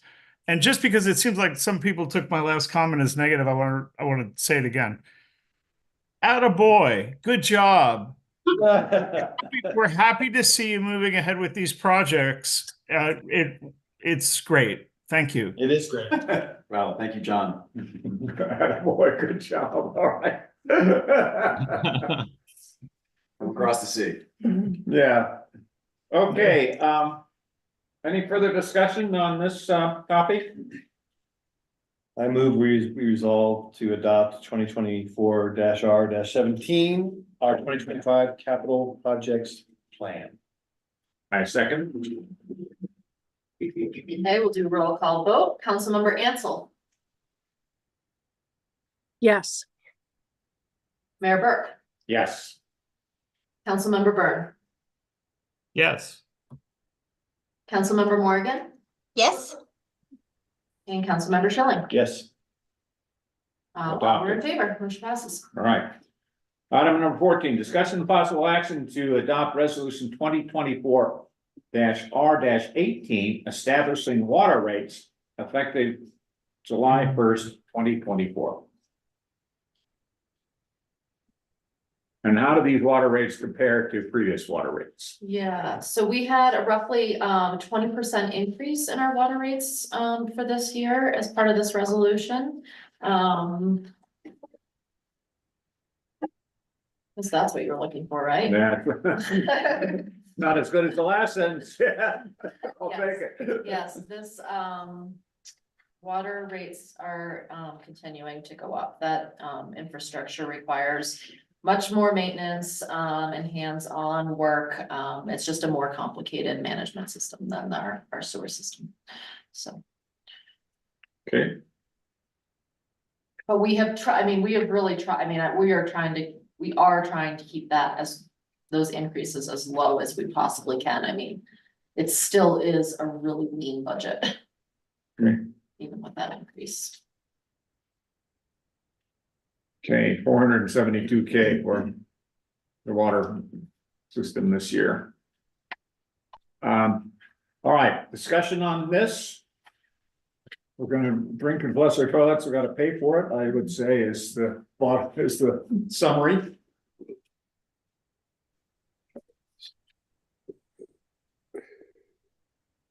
Any further discussion? Nothing for me. I'll look at Okay. the next one.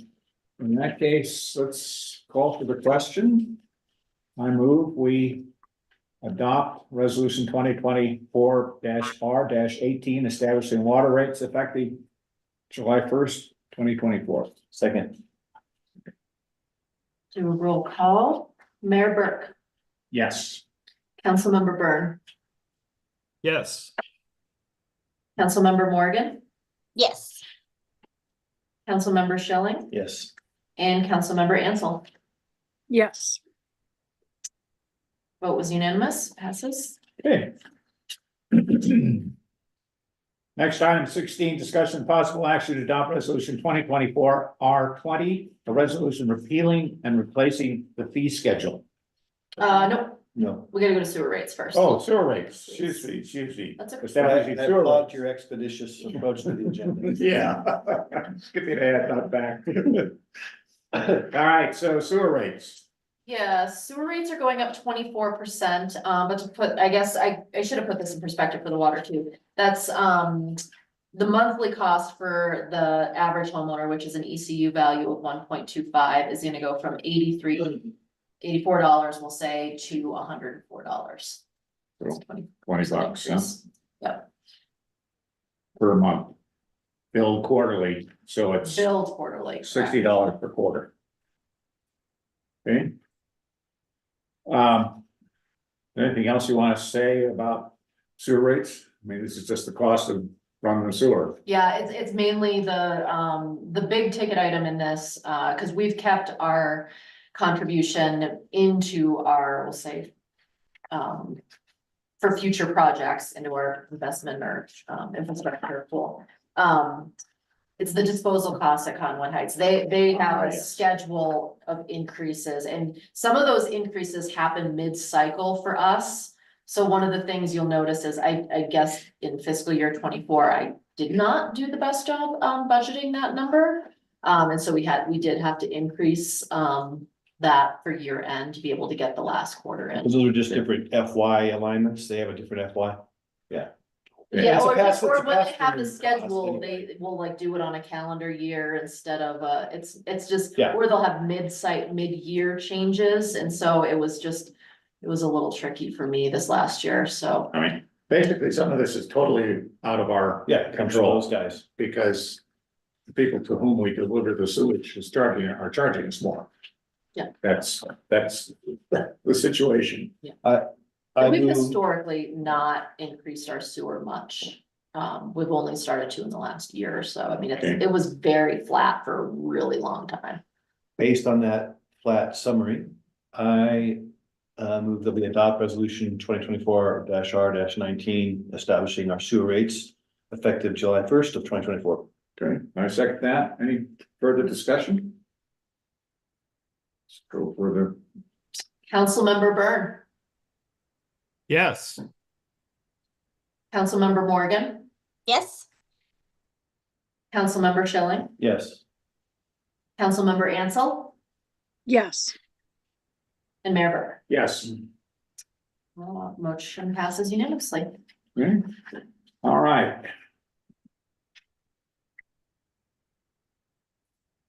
Discussion and possible action to adopt resolution 2024-R-20, a resolution repealing and replacing the fee schedule.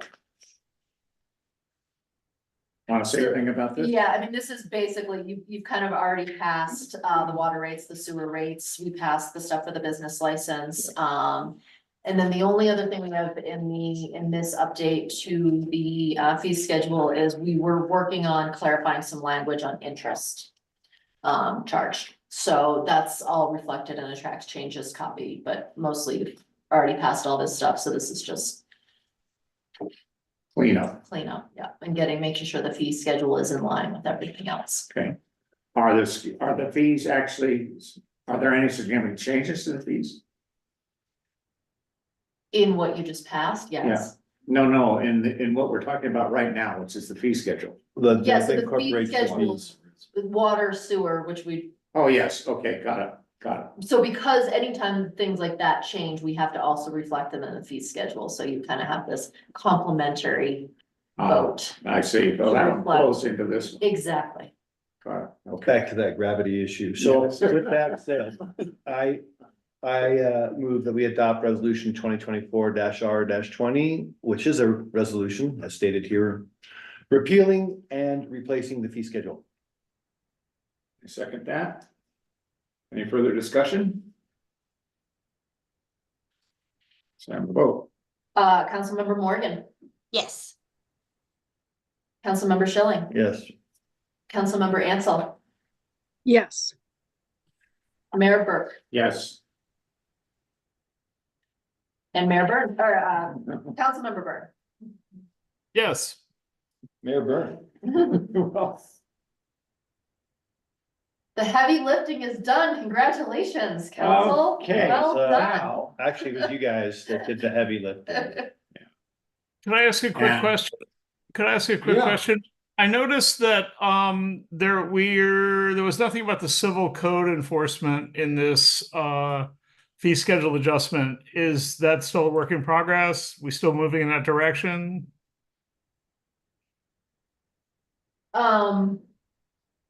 We are moving in that direction. We have a couple of. We have a couple like citation fees essentially in the fee schedule already. I think I would like to punt to Cameron. Well, so. Yeah. I should have asked Cameron. We have to do the program, and you just passed a budget, which allowed us to do a handful of things. now, such as hiring an administrative law judge and setting up a system. So we are, by passing that budget, we're taking steps forward, and now staff can continue to work on that. Good answer. And to just for information's sake, John, the fee or the fines rather for the civil code enforcement are on page 5 of the fee schedule resolution. And so we've classified them, or we've tiered the fines based on whether it's an infraction, a misdemeanor, or a B misdemeanor. If they're classified as that, the civil fine is a corresponding amount. And then anything that is not classified is a catch-all 150. So for example, the noise ordinance has a specific amount that's significantly higher than these. And so that specific amount would carry, but otherwise it's these sections that we've listed out under the marshal's office. Under the marshal's office, right? Yeah. Great. So you're making progress. Yeah. We are. Good. All right, shall we turn now to Utah Local Governments Trust renewal? Josh was with us and left, but we're trying to get him back on because we're a little ahead of schedule. So if we could maybe do new business first. How about that? We're a little ahead of schedule. So I've been kind of rushing things along maybe. Is there any new business by any member of the council? Like those of you who are at midnight. Midnight. Or 6 a.m. Yeah. What 1:30? Oh, it's 1:30? 1:30. I miscalculated the time difference, and we passed in another time zone. I'm in Kalmata, Greece, where the olives are from. All right. Almada. Oh, I'd like that.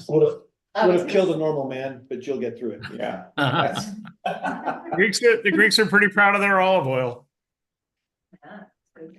Yes. Well, I mean, as kind of a new practice, we've been trying to review the agenda for the next month. We have a really short window between, because we're a week late in June, and then just how July falls. It's gonna be a fast turnaround. So we have a light agenda for you so far. The mayor already mentioned that Dave Fields was gonna be coming and speaking with the council. I believe he's putting together a presentation. Other than that, we don't have a lot on the agenda yet. For July. July, so If we're waiting for the person, what are the I other? do want to mention that also because of the timing and holidays and things, I think the way the packet gets put together and dispersed might be a little more clunky than it normally is, meaning that I might wait to do the finance reports until I actually have all of the statements and everything from June. So that may come later to me sending out the agenda and whatnot, but then you'll have complete numbers and up to date, so. But you will, I think our meeting next month is on the 8th. It's on the 10th. Okay. And, but you expect to have all that data together by then? Well, it's probably gonna be that I'm giving you the finance reports on the 8th, the Monday before, because the way the July 4th is in. Yeah, got it. Got it, okay. So don't expect those at the normal time, unfortunately. Well, you issued all the material this month about well ahead of time. That was helpful. Thanks so much. So, It took a few hours to get through that stuff. Yeah, so it's fine, it comes a little late next time. Okay, anything from Josh McGill yet? Now let's see, he's not scheduled for another 20 minutes. No, No, he's scheduled for about 7 minutes. 4:40, isn't he? Yeah. 4:25. 4:40. 4:40, and it's now 4:20. No, it says schedule starts at 4:25, ends at 4:40. No, 4:40 to 4:59 is what I have. Oh. No. Maybe he should be the new business next month.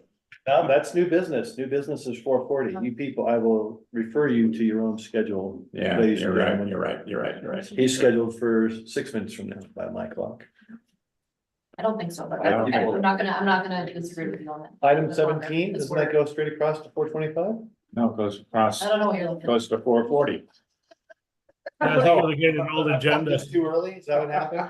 Did I print this after you, I printed the one you guys sent us earlier, right? Maybe you printed the draft. I might have sent out a draft at one. Well, look, it's well past midnight. We're, Well, Josh is planning on, if people wanna leave, that's fine, but, I mean, I wonder if we might defer it till next month since we have a light schedule. What do you think? whatever you'd like to do. Would this be offensive to Josh McGill? He's scheduled around it, but. I was gonna say, I'm happy to try and call, no. You just email them, maybe we'll just call them. Yeah. Yeah. It's best. Hey, Chris, while you get your laptop up. Yeah. Will you give me, since we're waiting, we're killing time, I just wanna double check the rest of the, schedules for the town council meetings for the rest of the season. August, it's the 14th, right? It should be the second Wednesday of the month, every other month. But June, Unless I'm not thinking of, there's something I'm not thinking of. Meeting schedules. July 24 till June 25. We got August 14th, September 11th, Yeah, October the 9th. November 13th. December 11th. Happy to keep going if you like. yeah. Just Yeah. wanted to get those on there. Perfect. Okay. I live and die by the paper calendar. yeah. Must be nice, it must be. Day timer, is it a day timer? No, it's at a glance. I find it, I'm a bit of a snob about these calendars and I think that's the superior product. I'm married to my day timer and I'm not giving her up. No, and you shouldn't. I think it's those things, my little at a glance thing, I live and die by this thing. Day timer? It's That's another brand. Software, isn't it? super similar to what Dan's got in front of him, but it's quirkily, some quirks, different quirks. It's, Yeah. it's, I recognize the brand. You know what, John, I like this one because it'll fit in a sport coat thing and you can put little 3x5 cards in it still. Do you sell those anymore? Oh, yeah. Sport coats? Oh, sport coats? here we go. This, nice. Yeah, that's the one. That's the one. I think my father used these and I inherited my love of them. I got mine from going to the CIA in my cheap government issued suit. At least they issued you one. Yeah, well, it was the uniform. You wore a suit everywhere you went. Oh. It was a dark time in my life. Okay, have we contacted Josh McGill? McHale, I have attempted to. So this is why I always put special guests on the agenda first. Yeah, And then we changed our timing and everything. Yeah. He was already booked and he's kind of hard to get a hold of. This is about our liability insurance and things like Yeah, that. our whole policy really, and he put together, yeah. well, I'll tell you what, let's, We sent out the presentation. I think. in the absence of being able to get a hold of him, and in view of the fact that we have, you know, people working on the other side of the world, Needed to get two for my son. Okay, I think it would be appropriate, to call a meeting, to adjourn the meeting now, even though it is 36 minutes early. And give our apologies to Josh McGill and ask them to join us next time.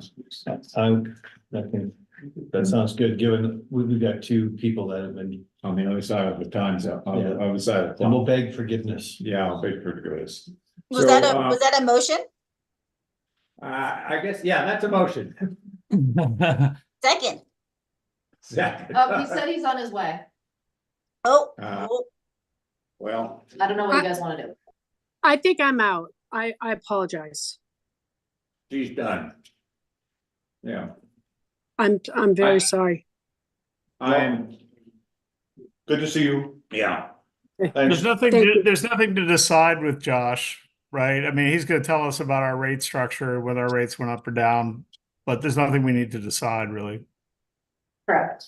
If you want We're to not learn gonna- about what, you can watch the recording. If it's good news, I'm gonna be surprised because everybody else's insurance went up this year. Yeah, that's right. But I believe we'll need at least 3 council members to remain. Yeah. To keep the meetings. Sure. Okay, well, We should. it'll be Elise and me. Right. So Elise, are you staying? yeah, I'll retract my second. Okay. Yeah, You're very John- nice. Thanks, Elise. John can bail out if you want to. Yeah. I'm planning on So going I- to the gym as my plan is like do the midnight gym run here. So I can delay that a few minutes. Maybe I'll get Oh. some gator. Good for you. All right. Yeah. Thanks. Good night, Carolyn. Good Good night. morning. Nice to see you all. Bye, Carolyn. Bye.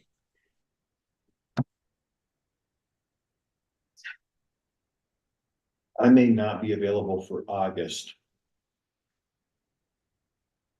But as the least tenured, least valuable council member, I feel okay about that. Oh, you're not the least valuable. We're all of equal value. Yeah. This was, Okay, here's Josh McGill. there we go. Connect to audio.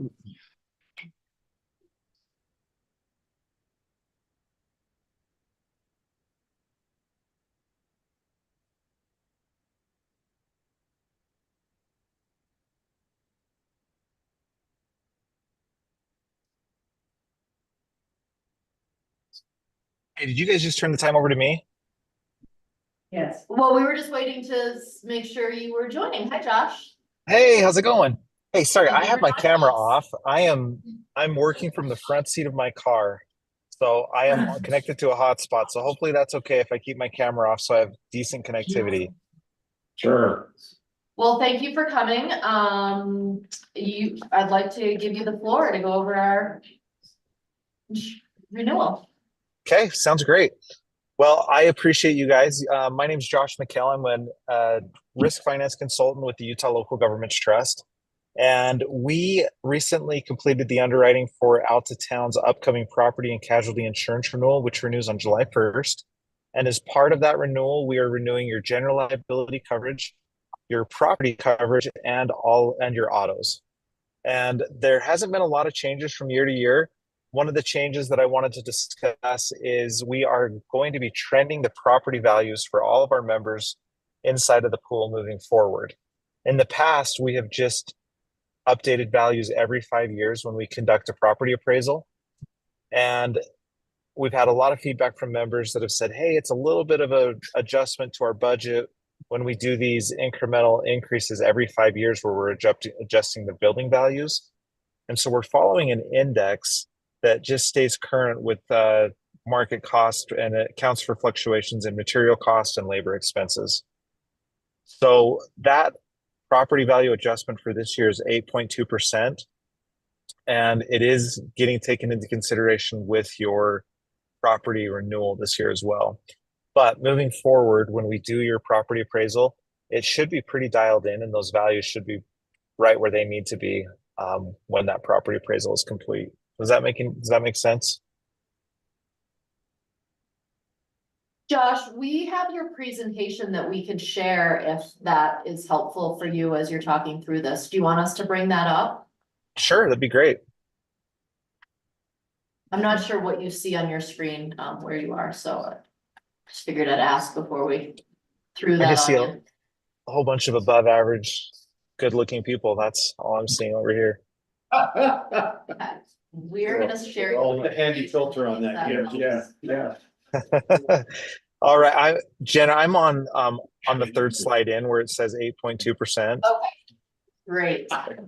Molly's got the controls here and she'll get us there in just a second, and she'll go to the third page.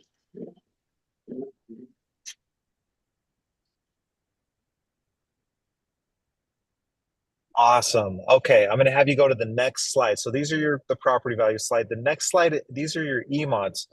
So an EMOD is a rating. There's a calculation that's done that says based on the exposures that Alta Town has.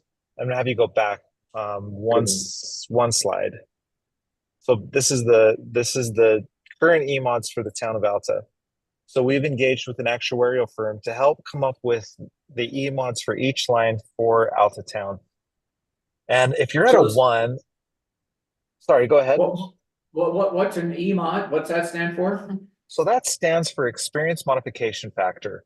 And the way these calculations work is it looks at the frequency of your losses and the severity of your losses. And then there's a calculation that says, okay, if this is the amount of losses inside of a three-year period that Alta Town should have. And if you have the exact amount that we're anticipating that you should have, you would be rated at a 1. But if you're having less losses than we're anticipating you should have based on your exposures, you're rated below a 1. And you'll notice that Alta is below a 1 across every single line of insurance, which is awesome. There's so few cities and towns in the state that are consistently below a 1 across every single line. So I wanted to give you guys props and commend you for the efforts that you have as far as safety goes, as far as maintaining the assets that are owned by the city, maintaining the buildings, and taking care of your employees, because across every single line of insurance, you guys are outperforming what the data says you should be. Any question there? No, but it leads to a question on the next page, I think. Well, I mean, this is terrific news. Now, how come plus 8.2%? That was my question. Okay, let's go to the next page. Yes, So that's what I had the same question, just waiting for the page. Okay, here we go. So the liability is down a little bit. And your property is up, as you can tell. Now, the main reason your property is up is because we've trended your values. And the autos are up as well. Autos are getting a little bit more expensive, especially with newer vehicles. So as you add newer vehicles to your schedule, you just know that it's going to be a little bit more expensive than it's been in the past. We haven't updated our rates in a long time. So this has nothing to do with Alta Town's performance per se. It's just that our rates have not been updated in a long, long time. And vehicles are getting more expensive to repair. There's so many more safety features that are going into vehicles, and the repairing, getting those vehicles back to normal when they've been involved in an accident, the costs are just going up. And so because of that, our costs have gone up a little bit, our reinsurance costs have gone up. So that is the reason that you're up a little bit on autos. So Josh, it doesn't matter what age our fleet is. This is just born across the industry for insurance, correct? I don't want to say it doesn't totally matter, because it can. As you add more new vehicles to your fleet, the newer vehicles will cost a little bit more money to insure, right? For sure. So I don't want to say that it's not entirely that. Part of it could be just that our reinsurance is adjusting as well. But let me take a look really quick at some of the underwriters' notes that I've got on Alta Town. So it looks like you guys have added one vehicle. And honestly, the amount that your insurance is changing, it's pretty in line with the addition of one vehicle being added. So you don't have a lot of vehicles though. Yeah, this is not because it costs any individual vehicle more to insure. It's because we've added an additional vehicle, right? You've added an additional, and a little bit of it as well is that our rates have gone up a little bit on the autos, not drastically, but just a little bit on the autos as well. I think we've added a vehicle. We've gotten a new vehicle, but we got rid of one and it was taken off the policy. The old So one the number of vehicles has in stayed the the same. fleet is flat. Okay. What? All right. But that also includes our. The town. And the snapshot when this account. Yeah, I show. So Jen, this premium could be a little bit less than if you've taken off a vehicle, Because when the underwriting was done on the auto side of things, we didn't have the removal done yet. So That truth be was told, stuff it's a while probably ago, I've but got, this is just a snapshot from year over year. So the snapshot year over year is one liability added, and we don't have the removal listed on the snapshot. maybe we sold it Unless it was and I removed. in 2023. Like we're talking last fall. Oh, gotcha. That's why it's not. Oh, no, it should be on here then if you removed it last fall. So I'll have to look into this, but there is a chance that your auto premium might be a little bit less than what I'm showing. But I'm not showing the removal for some reason. If you'd look into that, that would But be I'll have, great. Yeah, sure would. I'll have, Thanks. I'll have Jill look into it. Because we want to make sure, but I'll have Jill look into it. I'm sure your schedule's up to date, but this is the premium that they're showing from your underwriting.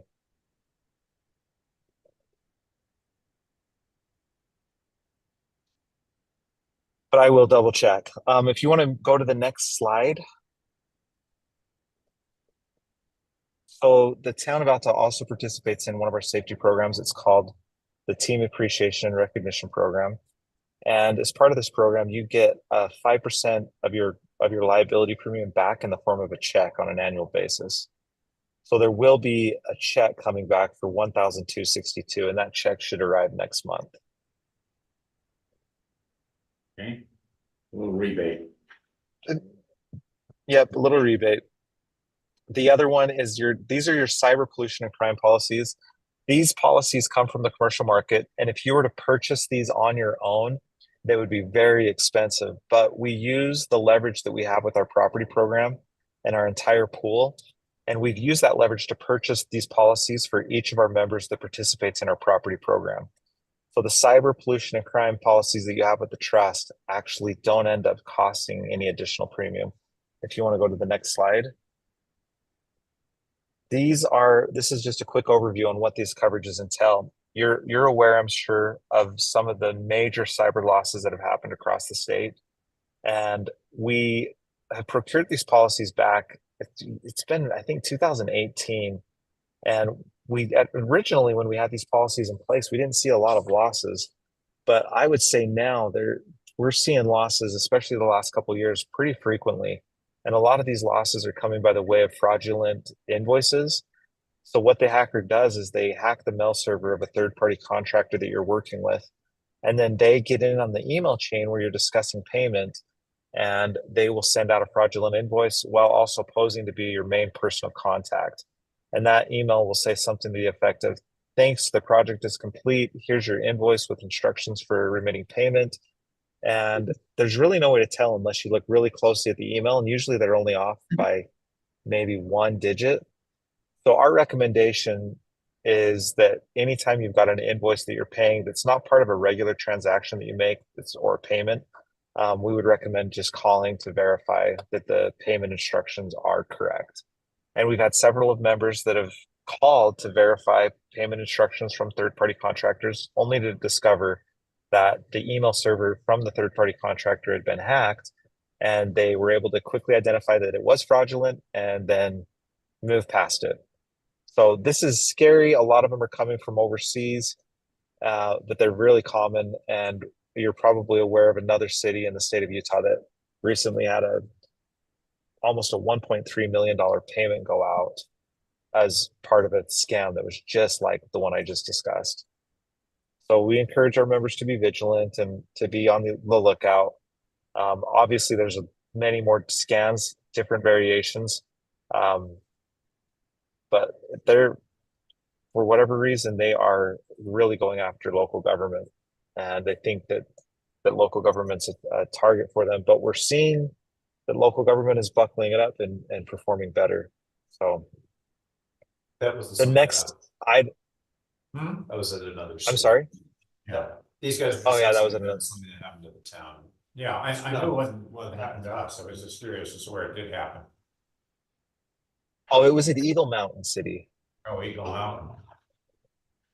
Yeah. So on the pollution, Josh, that's protecting the town. Should we have like an effluent release or something like that? That's our pollution cause problem. Is that what that policy does for us? Yeah, so the nice thing about both the cyber and the pollution policies is they're both first and third party. So let's say that you have an issue where somebody did something to the town or that polluted the ground or water or something. You've got a policy here that will work with you to remediate that pollution. But on the flip side, it also protects you if you were able if you inadvertently polluted a third party. And that's not very common, but it can happen, especially if you're driving like a city vehicle. There's fluids inside of the engines and transmissions and radiators that potentially could lead to a pollution claim. That's just one instance. But I guess the bigger picture here is that you have both first party and third party pollution coverage. We had a trust member that had a first and third party pollution claim. They polluted their own property themselves due to a mechanical failure. And it actually ended up sending about 30 people to the hospital. And so the pollution remedied the issue at the city, at their own premises, but it also remedied the injury that was done to third parties. And it took care of everything. So it's great coverage to have. It's very rare that you would need to use it, but it's there just in case. Okay, I have a question, and it kind of is general, could be for you, but it could be for us. And the reason I ask this question is it's an infrastructure-based concern. So going back to sewer, which is one of the things we've got a long-standing sewer system. So should we have a catastrophic failure and we are dumping a whole bunch of stuff comes out of one of the lodges and it gets into the creek, and now it's gone down and it's 20% of Salt Lake Valley's water. You know, is $2 million policy enough for something like that? Is that something we should look into a little bit? I'm curious because while this looks like a good umbrella, I don't know what kind of damages that would be as we're the first person party in that case. And I don't have any other precedent for that, but it's a catastrophic thing and I worry about catastrophic things. So I just throw it out to us. It's something to consider, and that would be a discussion you guys would need to have. But just know that we can purchase policies that can sit on top of this initial 2 million. So the initial 2 million would be the first in the line of defense. But if you were to exhaust those limits, we could purchase a policy for you that would continue that coverage and sit as an umbrella on top of this policy. Okay, and I don't want to extend this conversation, but I'd like to talk about that internally a bit. Because I think it's worth talking, like cybercrime, like we're not, what are our assets worth? There's, 2 million is probably good. But it's when you do something, the Exxon Valdez of Little Cottonwood, like that would be a problem. Because those kind of cases are big. Yeah. So that's my consideration, is throw that out there for all of us. Okay, thanks. Yeah, for sure. On the crime side of things, you've got $5 million in coverage in crime. The nice thing about this policy is it meets the requirement for you to have a treasurer's bond. So that is currently fulfilling your treasurer's bond requirement with the state. And this, all of these policies, they are viewed as catastrophic type coverage. So they do come with a little bit higher of a deductible, but there's no premium associated with them. And just like we just said on the pollution, if you ever felt like, we need a little bit more on the cyber side of things, we can always purchase excess cyber for you as well. On the crime, $5 million more than enough. It's plenty of coverage for the town of Alta. So, Well, any questions? This requirement for public treasurers, does that mean our treasurer has some sort of requirement? Well, the state requires you to have a treasurer's bond, and it's based on your overall budget, how much you need to carry. And this $5 million that you have is more than sufficient. It more than meets that requirement. Got it. But does this cover all of our officers, like fidelity for all of our officers? Because I know when Chris became the town manager, we waived the requirement for him to get a separate bond. And I believe we pointed at this policy. So it's not just that's right. And no, it's for everybody. It's for all of you guys. It's for your council. It's for your employees. It's for everybody. So that's great. It's That's just how it should be. That's just how it should be. Yep, it is. It is really, really good coverage, and it's one thing that you're really glad to have. And like I said, purchasing these policies away, that would be expensive, but so far we haven't had to charge premium, and we want to keep it that way. And part of doing that is making sure that our members have things like separation of duty, and that they're watching over their cyber, and that they're not having a failure inside of their sewer system that pollutes, what would it be? Big Cottonwood Canyon Creek? Little Cottonwood Cottonwood. Or you guys little, yes. I know this because I skied all 4 of the ski resorts growing up. So Sweet. all right. Well, the very last page of the trust is just simply a picture that is full of people that do not work at the trust, but it makes it appear that we have some diversity there. And We used the same picture. Yeah. A lot of people don't work at it. Yeah, that's funny. That's our picture. That's us. yes, I swear I've seen it on a billboard out of state somewhere too. So anyway, we really appreciate working with the town. You guys have excellent employees that are very, very easy to work with, and not just easy, but very sharp and on top of things. So anything we can do for you, please let us know. And we highly value the relationship we have with the town of Alta. I think the only thing that came And up that's here all I've got. was the only thing that came up here was the discount on the number of vehicles we have. Possibly. Possibly. Okay. It's great. Okay, Cameron, are you still here? Cameron jumped off. great. He's a smart man. Let me know. All right, Josh, thank you very much. Any other questions, discussion? In that case, I would entertain a motion to adjourn. Second. We don't have roll call lips, do we? All right, All in favor. all right, all in favor? Aye. Aye. Aye. Yes. Yes. Yes. Yes. Yes. Yes. All right, Well done. Again, let the record show we're 13 minutes early. yes, and congratulations on passing everything. And thanks to all of you Thanks, for being everybody. here. Good job, staff. Yeah, thanks you guys. Where are you? Aye. What was that? Yeah. Oh, are you here in Alta? I'm here in Alta. I just had, because we changed the meetings, I had to switch gears very quickly. So I didn't have time to come up to the church.